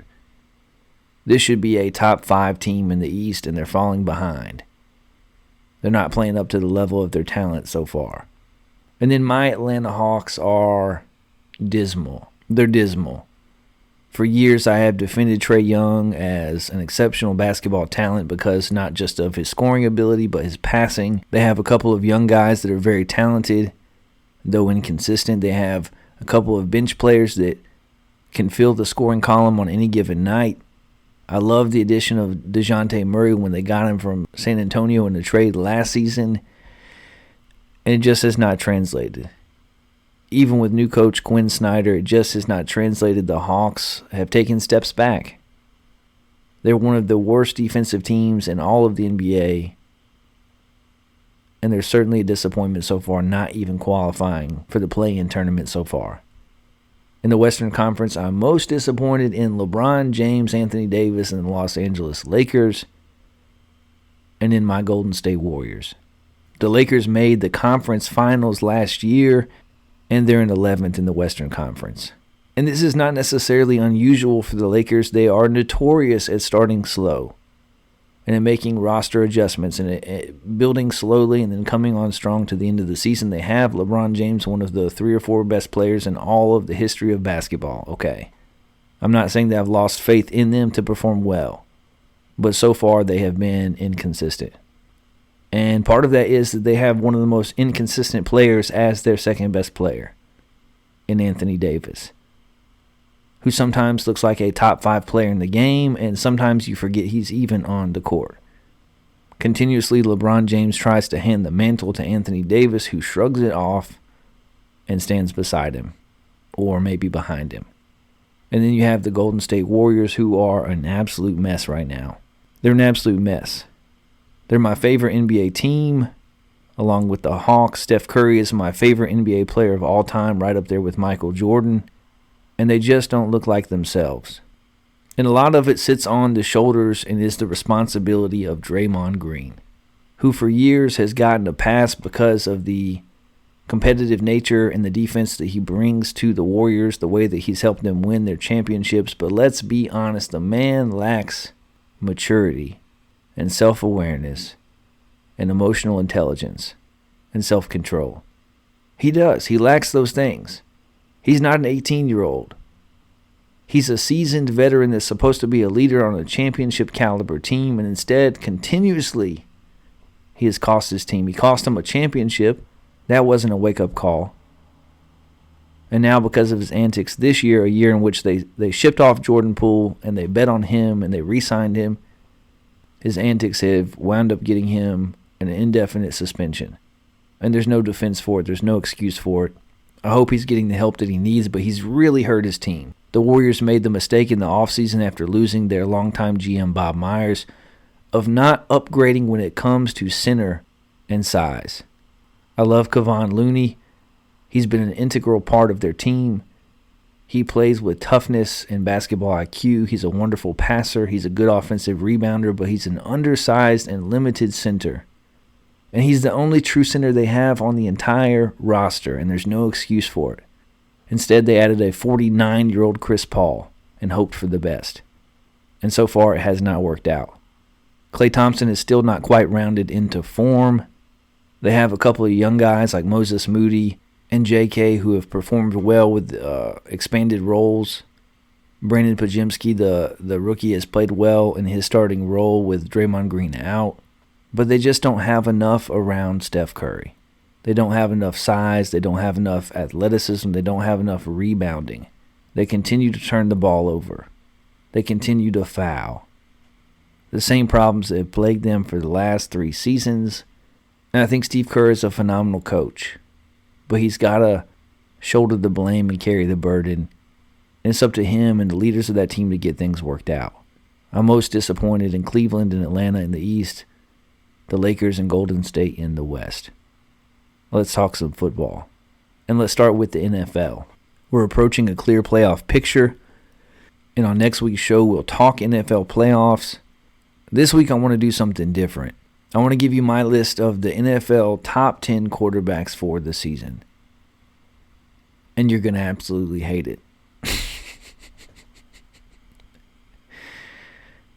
This is going to be the most controversial part of the show, more so than my opinion that Donald Trump should not be taken off the ballot, more so than my opinion about solitary confinement. This is what I'm going to get hate mail about. My top 10 quarterbacks for this NFL season.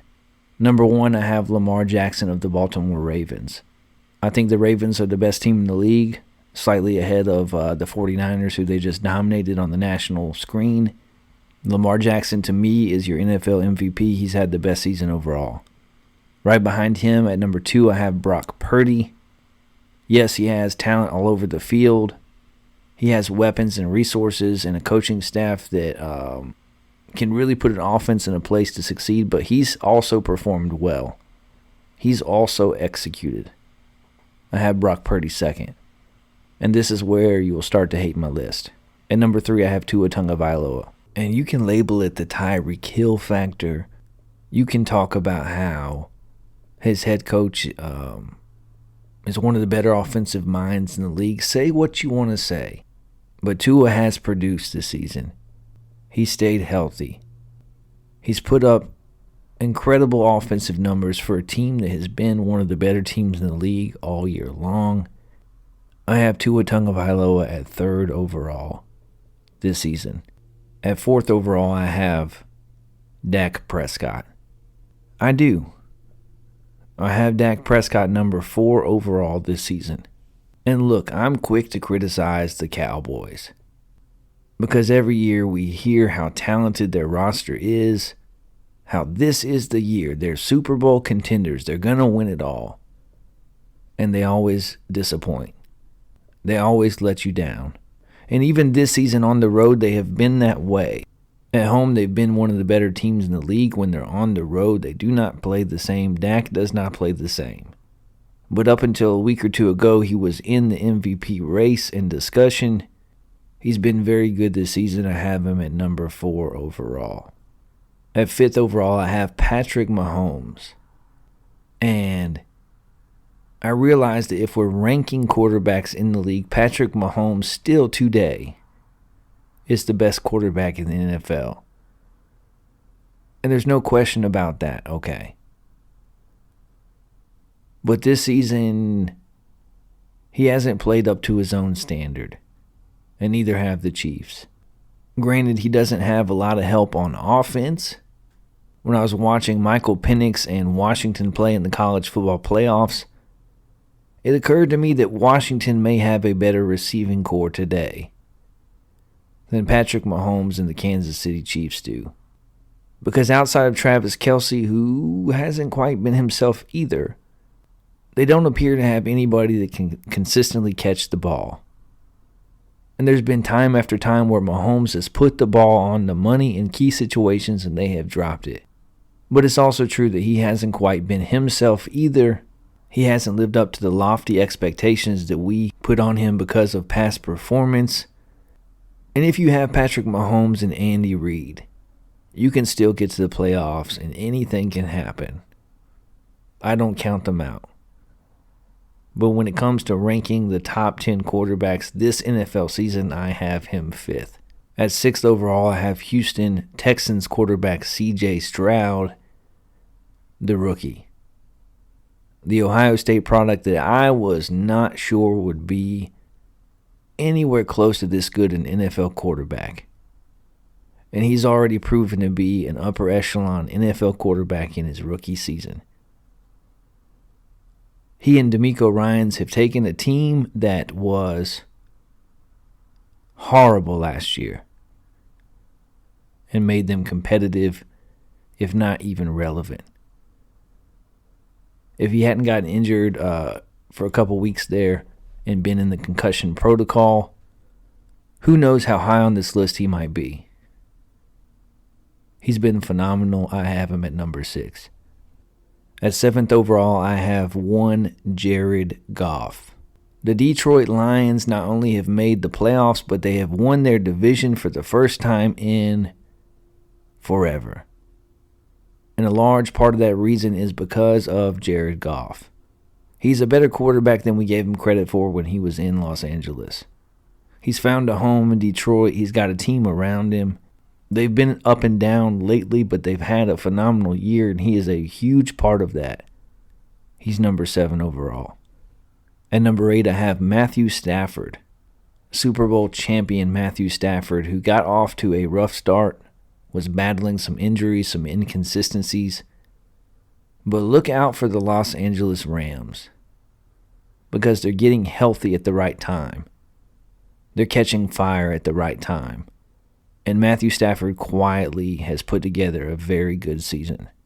A very good second half of the season. I have him number 8 overall.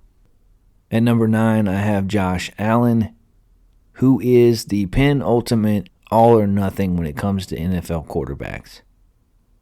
Because he's had a couple games this season that were absolute clunkers. And he's had a couple of games where he looks like the best player in football. And the rest are somewhere in between. He's feast or famine. It's his mechanics and his inaccuracy versus his athletic ability, his desire to do too much versus the fact that he can lead an explosive offense. He's been up and down, certainly, but he's still an upper echelon NFL quarterback. I have him at number 9. And at number 10, I have the, 40-year-old Joe Flacco. And I know that's controversial because he's only been on an NFL roster for a few weeks. But the way he's lifted a Cleveland Browns team, the way he's stepped off of the couch and into the huddle and been at least proficient, if not ultimately very good, has been something incredible to behold.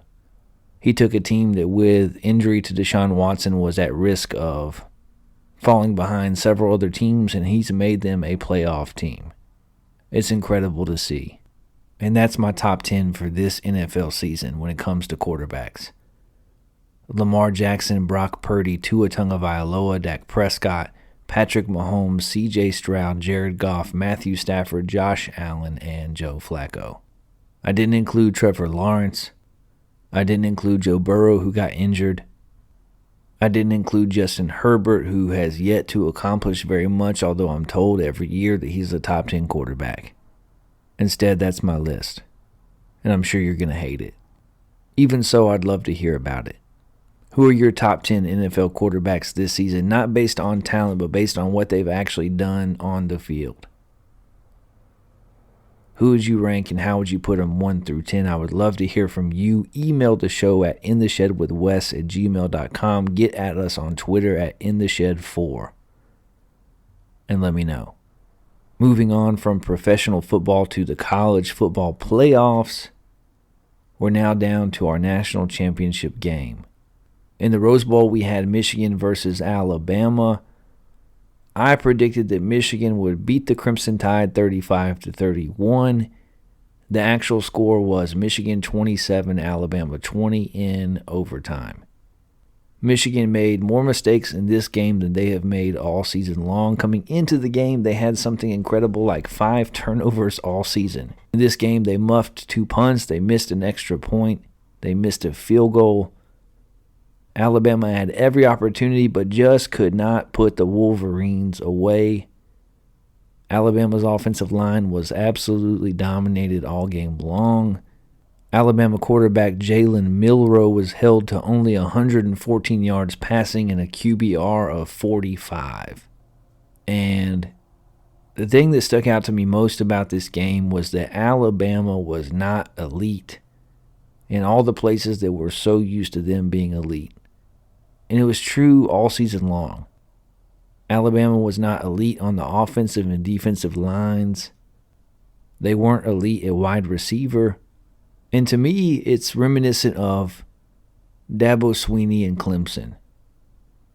Because when Clemson was making the college football playoff and winning national championships, they were elite on the offensive and defensive lines. They had difference makers and matchup nightmares at wide receiver. And then you saw those positions begin to taper off and Clemson took some steps back. Is the same thing happening to Alabama? Are we witnessing maybe not the end, but certainly a regression of what has been an absolute dynasty in college football under Nick Saban? For the second consecutive year, they lack elite playmakers in those areas. Despite recruiting the first or second best recruiting class in the country every year, despite having the greatest coach in all of college football history, they've taken steps back at those key positions. And look, this was a heck of a coaching job by Nick Saban. That was a team that should have lost 3 or 4 games this year, and they wound up losing 1 game, winning the conference title, going to the college football playoffs before losing their second game in overtime. And now I just wonder if Nick Saban will retire. You figure he's got to be close. He's got to be at the last year or 2 of his career. I know he's telling recruits that he's going to continue coaching, that he's still in this. He certainly could be one of those guys that coaches for the entirety of his life. But he could also just decide to go put his feet up at the lake. He's won more than anybody. He's built something incredible. And maybe, just maybe, in this world of transfer portal and NIL, when the playing field is a little bit more even, in a world of conference realignment and an expanded playoff, maybe his dynasty is in the beginning stages of regression. Will he retire?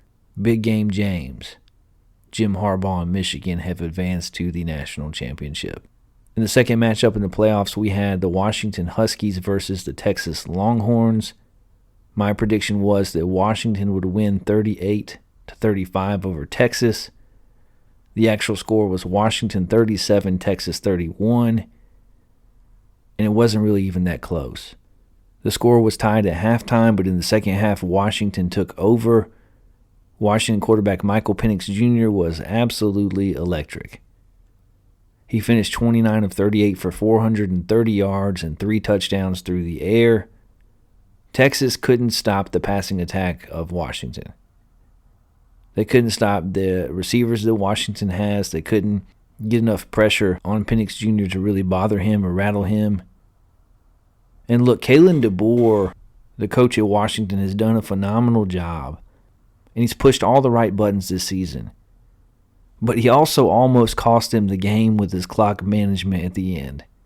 Because Washington had a very unfortunate injury that stopped the clock when they handed the ball off to their running back. And I'm like, hey, what are you even doing? Why are you handing the ball off in that situation? Why are you handing the ball off to a player that has a foot injury? Have Penix Jr. take the ball from the shotgun, wait for the defense to get there, and kneel it. Okay. If he had done that, it would have ended the ball game. Instead, he gave Texas the ball back, and they matriculated the ball down the field and got all the way to the 12-yard line and had 2 opportunities to score, but couldn't quite do it. So that sets up our college football championship game. 2 undefeated teams, the Michigan Wolverines versus the Washington Huskies. 2 teams that next season will be in the Big Ten, who both defeated teams who next season will be in the SEC. Michigan opens as a 4.5-point favorite. These are 2 very good teams with 2 very good coaches. On the one hand, Michigan seems like a team of destiny. They're better up front on both lines of scrimmage than Washington. Washington continues to prove haters wrong. Their defense is scrappy and opportunistic. They're hard to stop. They've got an incredible receiving core, a dynamic quarterback. And here's my prediction. I went 2 for 2 so far in the playoffs.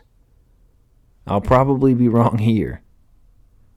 But here's my prediction for next Monday night's game. Give me the Washington Huskies. Washington 30, Michigan 28 in a barn burner. In a classic. And look, I think Michigan is probably the better team. If they played 10 times, they probably win 7 out of 10 games. They're going to be better up front. They have a much better defense. They also have a good quarterback, a good coaching staff. Everything is pointing in the direction of Michigan. This is their year. They've overcome all of the accusations, the suspension of Coach Jim Harbaugh. They just defeated Alabama, and so I'm going the other way. Give me the best player on the field, who I believe is Michael Penix Jr. I think Michigan will struggle to consistently match up with Washington's wide receivers. I think that Michigan will be slightly less consistent on offense. And there were times against Alabama that they looked tight. They turned the ball over. They muffed punts. They made mistakes. If they make those mistakes, Washington has an offense that can cash in on them, where Alabama did not. I could be wrong. It's happened a few times before. Ask my wife. But I'm going Washington 30, Michigan 28. I'm saying the Huskies raise the college football playoff championship trophy. That's all for the world of sports. Let's switch to this, the news in the world of the paranormal.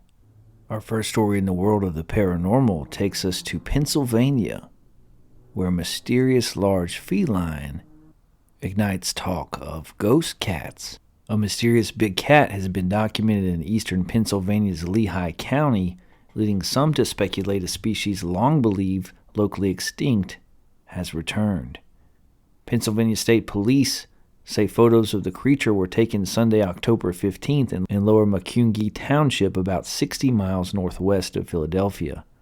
Upon further investigation, it was determined that the image captured a large feline, possibly a mountain lion, in the fields behind Hanover Drive, police say. If seen, do not approach.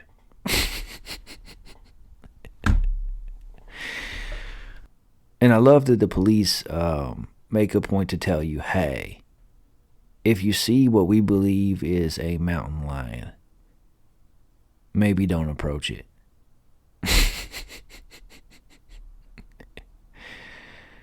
Good advice, Mr. Popo. Good advice. The Pennsylvania Game Commission has been alerted, police say.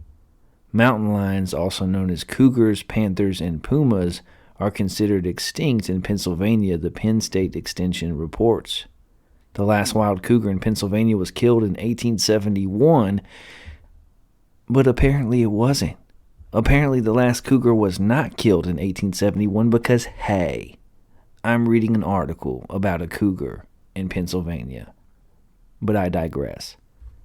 And the last cougar born on the East Coast was killed in 1938 in Maine, the extension says. However, occasional sightings of so-called ghost cats have been reported for decades, leading skeptics to equate them with reports of aliens and supernatural manifestations. And now you're just being silly. You're just being silly. And I don't know why Fish and Game does this, but this tends to be a routine play from their playbook when people see something that isn't supposed to be there. People have seen it. There are pictures of it. The police are telling people do not approach it. But Fish and Game says this is right up there with reports of aliens and supernatural manifestations. No, it isn't. I digress. The need to see cougars may stem from the fact that they symbolize the wild like few other animals. Cougars can, after all, eat you, although that contingency is a remote one. Mountain lions, which can grow to 200 pounds and 8 feet in length, are able to leap as high as 18 feet vertically and cover 40 feet horizontally in one bound, the National Park Service reports. News of a possible mountain lion living in Lower Macungie Township quickly led to additional reported sightings in the region on social media.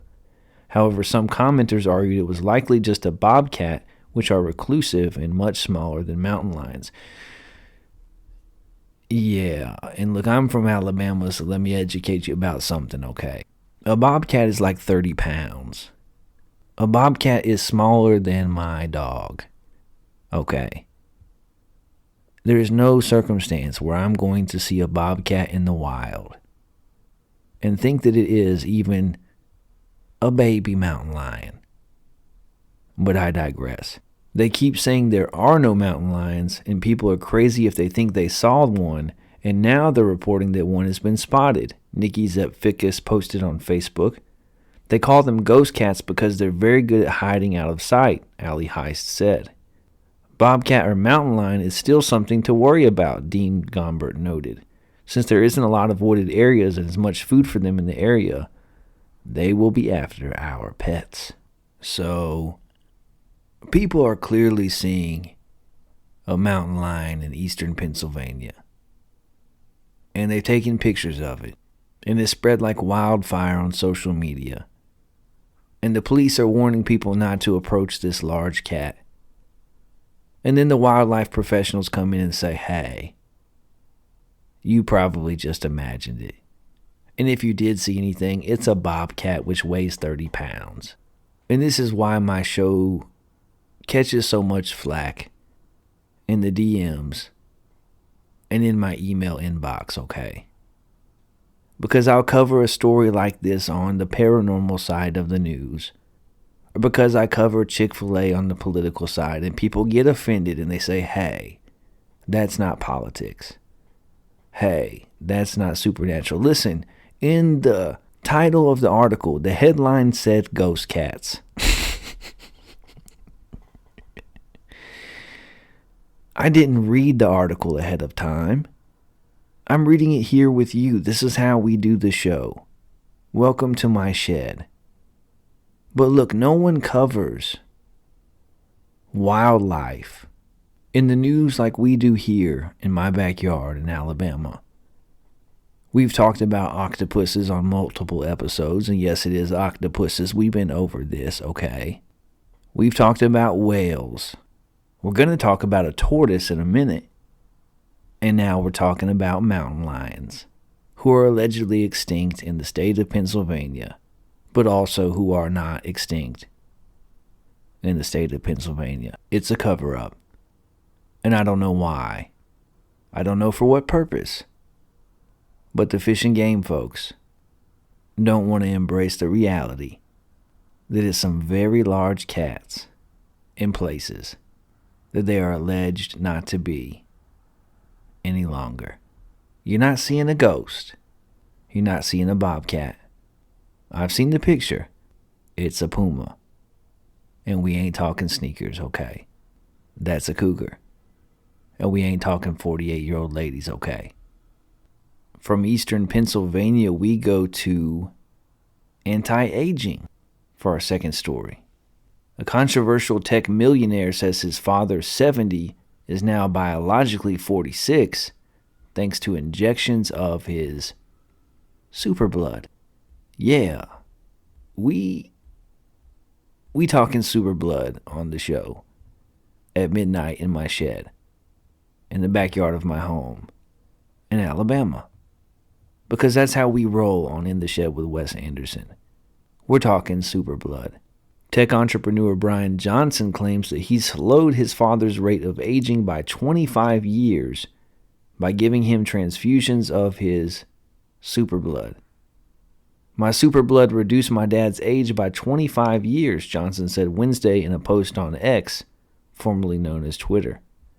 The multimillionaire, not a billionaire, just several $1 million, and it's a few more than I got, so hey, who is known for his controversial anti-aging treatment, said his father was injected with 1 liter of his plasma, which is the liquid part of the blood.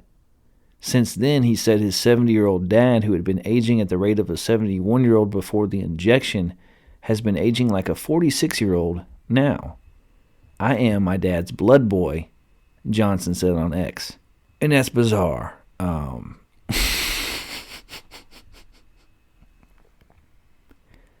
I love my dad, and I just, that's not a sentence I ever could imagine myself saying, out loud or behind closed doors. But this man said, I am my dad's blood boy. I digress. Johnson was careful to frame his own findings. In the post on X, he noted that he based his assessment on his father's aging on one biomarker, which is a medical sign that can be picked up by tests. Johnson did not state which marker he was using. Though biomarkers are a useful tool to hint at what's going on in the body, they aren't an accurate measure of the body's aging on their own, lead physician Oliver Zolman previously told Insider. It is also not possible to know from one intervention if it is the injection that led to the change in the rate of aging or whether there could be something else going on, Johnson himself noted. Johnson passed his plasma to his father about 6 months ago, he said on X. On the same day, Johnson himself received plasma from his 17-year-old son, though he later said he personally saw no benefit from the procedure.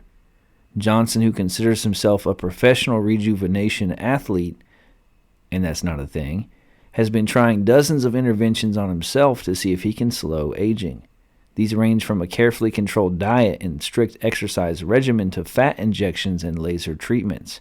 Some clinics in the U.S. are now offering injections of plasma from young donors as an anti-aging treatment, but there is no compelling clinical evidence of its efficacy, the FDA said in 2019. In some circumstances like wound healing, it makes sense to use a person's own plasma. That science is quickly evolving, but even then there's no solid evidence that it could reduce aging, per a post from Johns Hopkins University.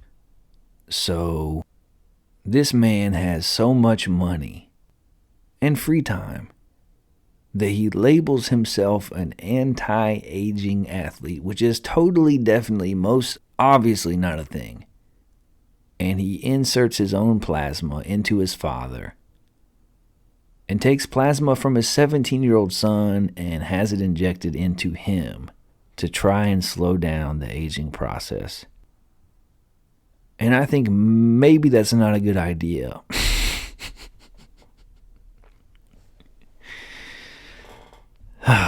As I said earlier, I am not a medical professional, okay?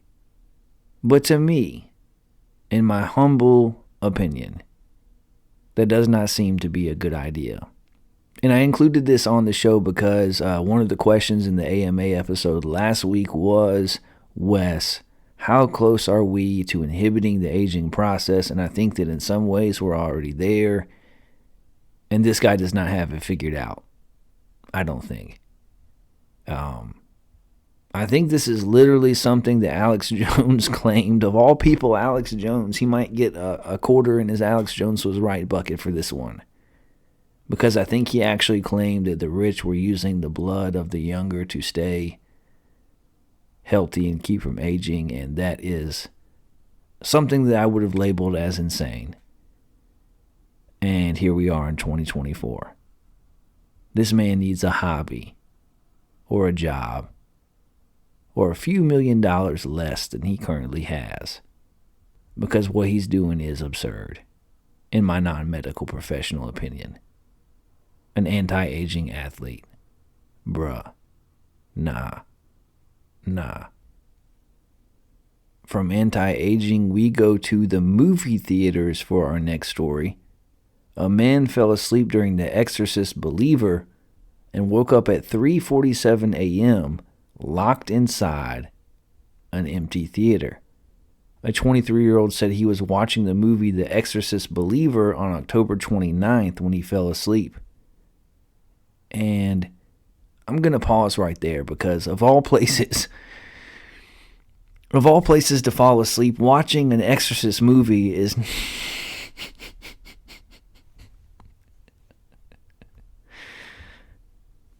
it's got to be in the top 10 worst places to fall asleep, watching an Exorcist movie. I can't imagine that being the case. Maybe he worked a long night before. Maybe his bed is very uncomfortable. But I wouldn't fall asleep there. I digress. He woke up at 3:47 a.m. to find the theater completely empty, he said, with no workers or moviegoers in sight.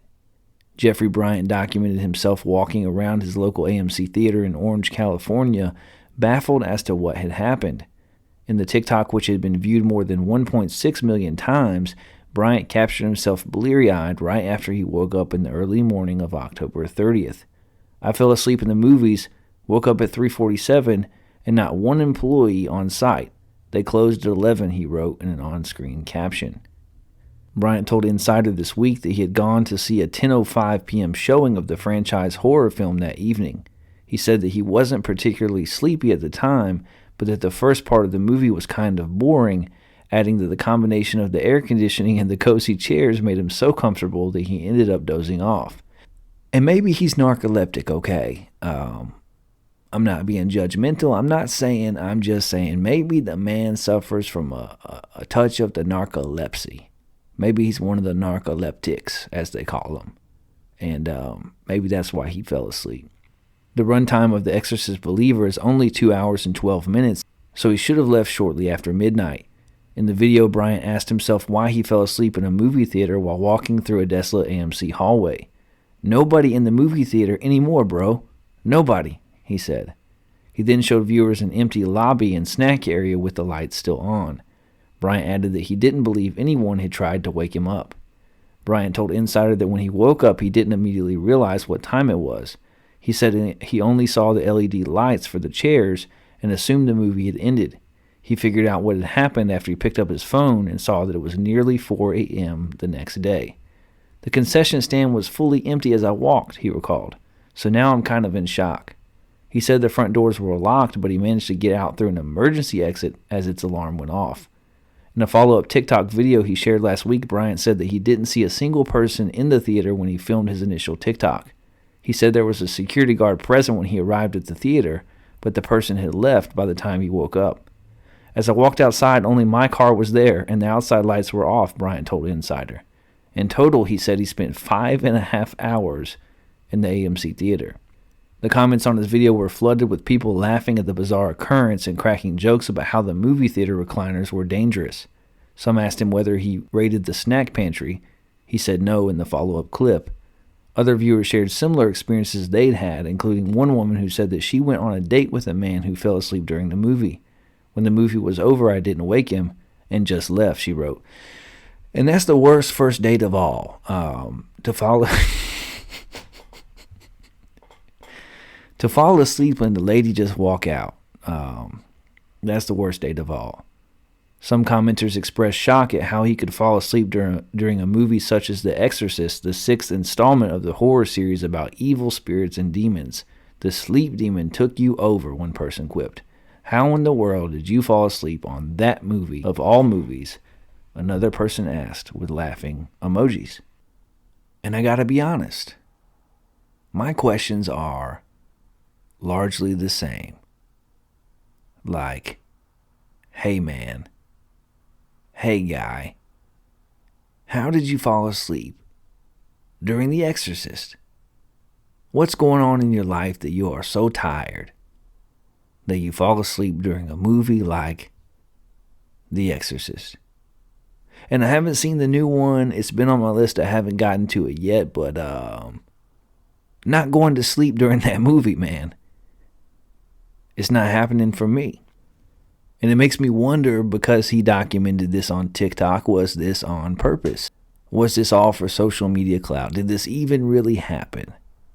And where was the security guard? Where were the movie theater attendants?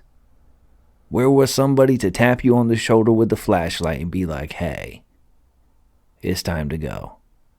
This man fell asleep in a movie theater during The Exorcist. And that would be a creepy place to wake up.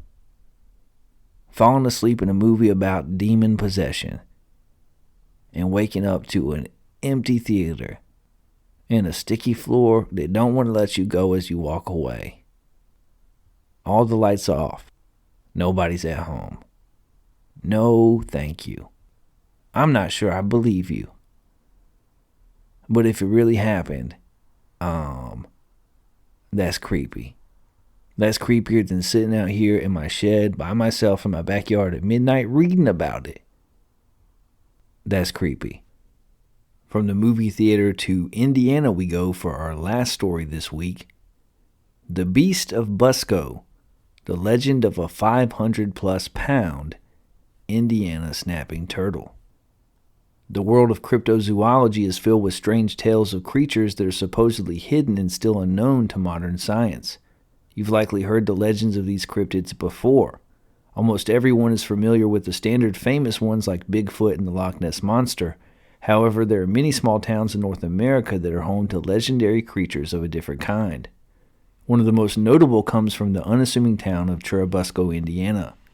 Tucked into the corner of Whitley County, about 15 miles northwest of Fort Wayne, you may notice a recurring turtle theme in the town's business parks and signage.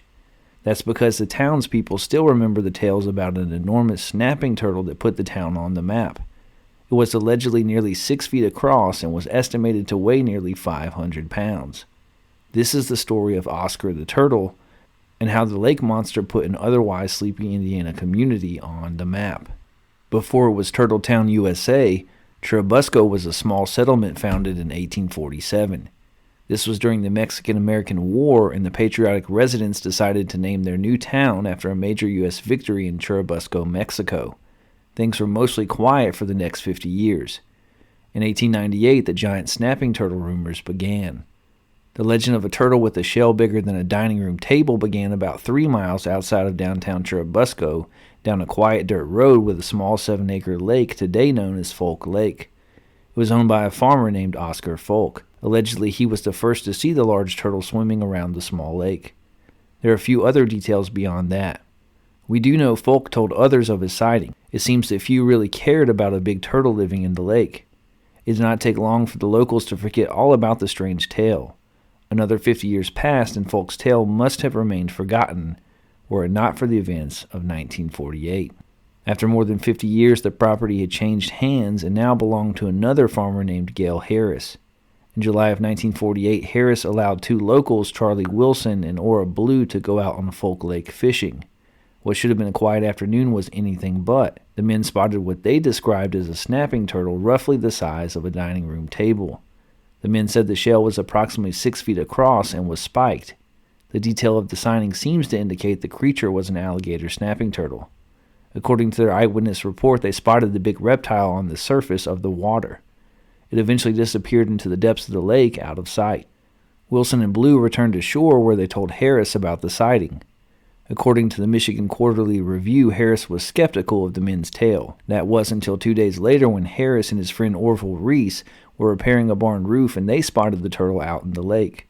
When they spotted it again the next day, they took a rowboat out for a closer look. This was a key moment because from then on, Harris was determined to share the huge turtle with the rest of the world. Harris is a big part of this story.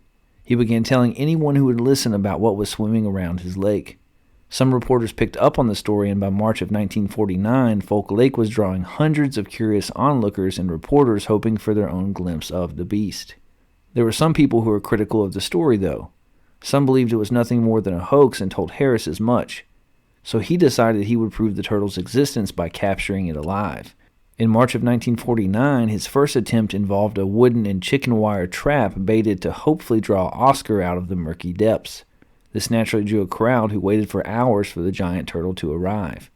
The story goes that Oscar did make an appearance. However, the trap was not strong enough and the turtle burst through it easily before disappearing back into the lake. Harris and his friends also tried a 300-foot net, but Oscar supposedly broke that also. They even tried releasing a sea turtle into the lake.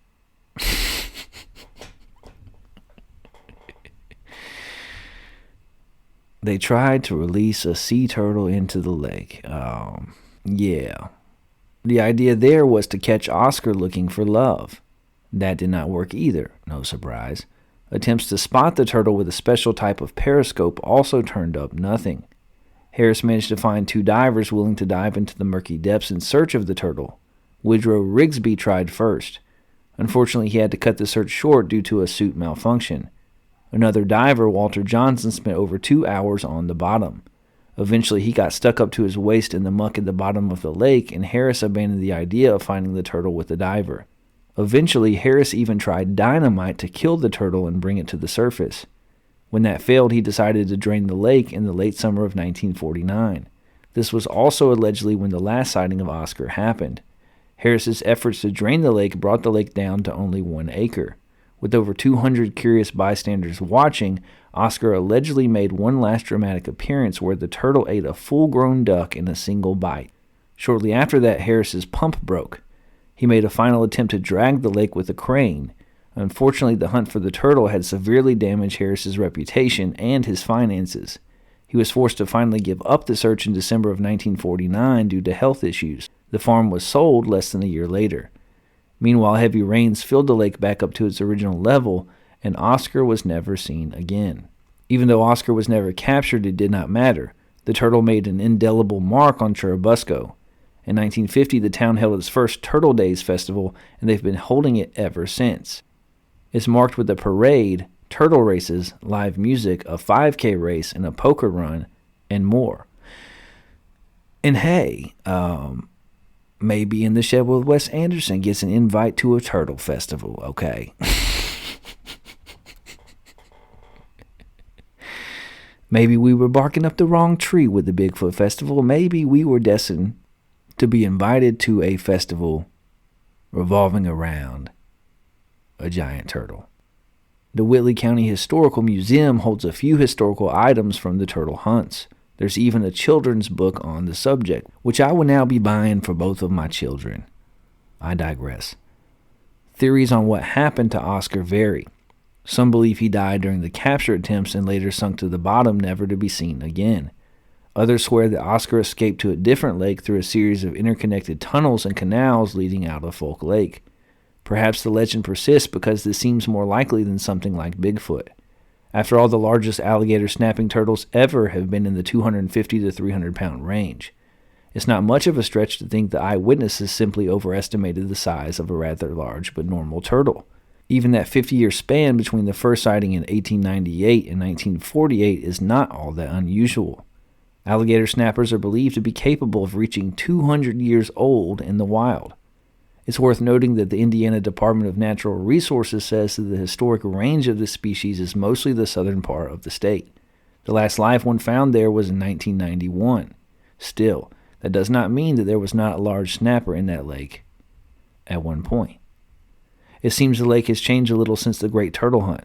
The lake is on private property, but you can still catch a glimpse of it from the road.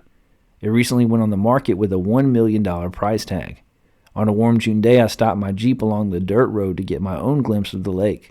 The algae-covered waters of the pond next to the road that connects into Folk are dark and stained. Standing there reminded me of my visit to Loch Ness. Those dark waters could hold all sorts of secrets. It sets your imagination churning immediately. In the end, it may be better that Oscar was never found, because imagining what lurks beneath the surface is a lot more fun than actually knowing what is there. The fact that Oscar was never captured lets the legend persist for future generations to enjoy and speculate upon. So, there you go, my babies. My tools, my people. Finally, after several episodes of promising, we finally got around to covering the giant tortoise of Churubusco, Indiana, who apparently was named Oscar. I never knew that. I've heard of the story, I've read about it, but his name is Oscar, and they have an entire festival to celebrate the man. And there's a children's book that I will now be purchasing for all of my nieces and nephews and for my children about the Giant Turtle of Churubusco, Indiana. What do you make of this story? Do you think it was just a hoax? Do you think it was just a couple of small town folks looking to cash in on something? Do you think that they saw a turtle and overestimated its size?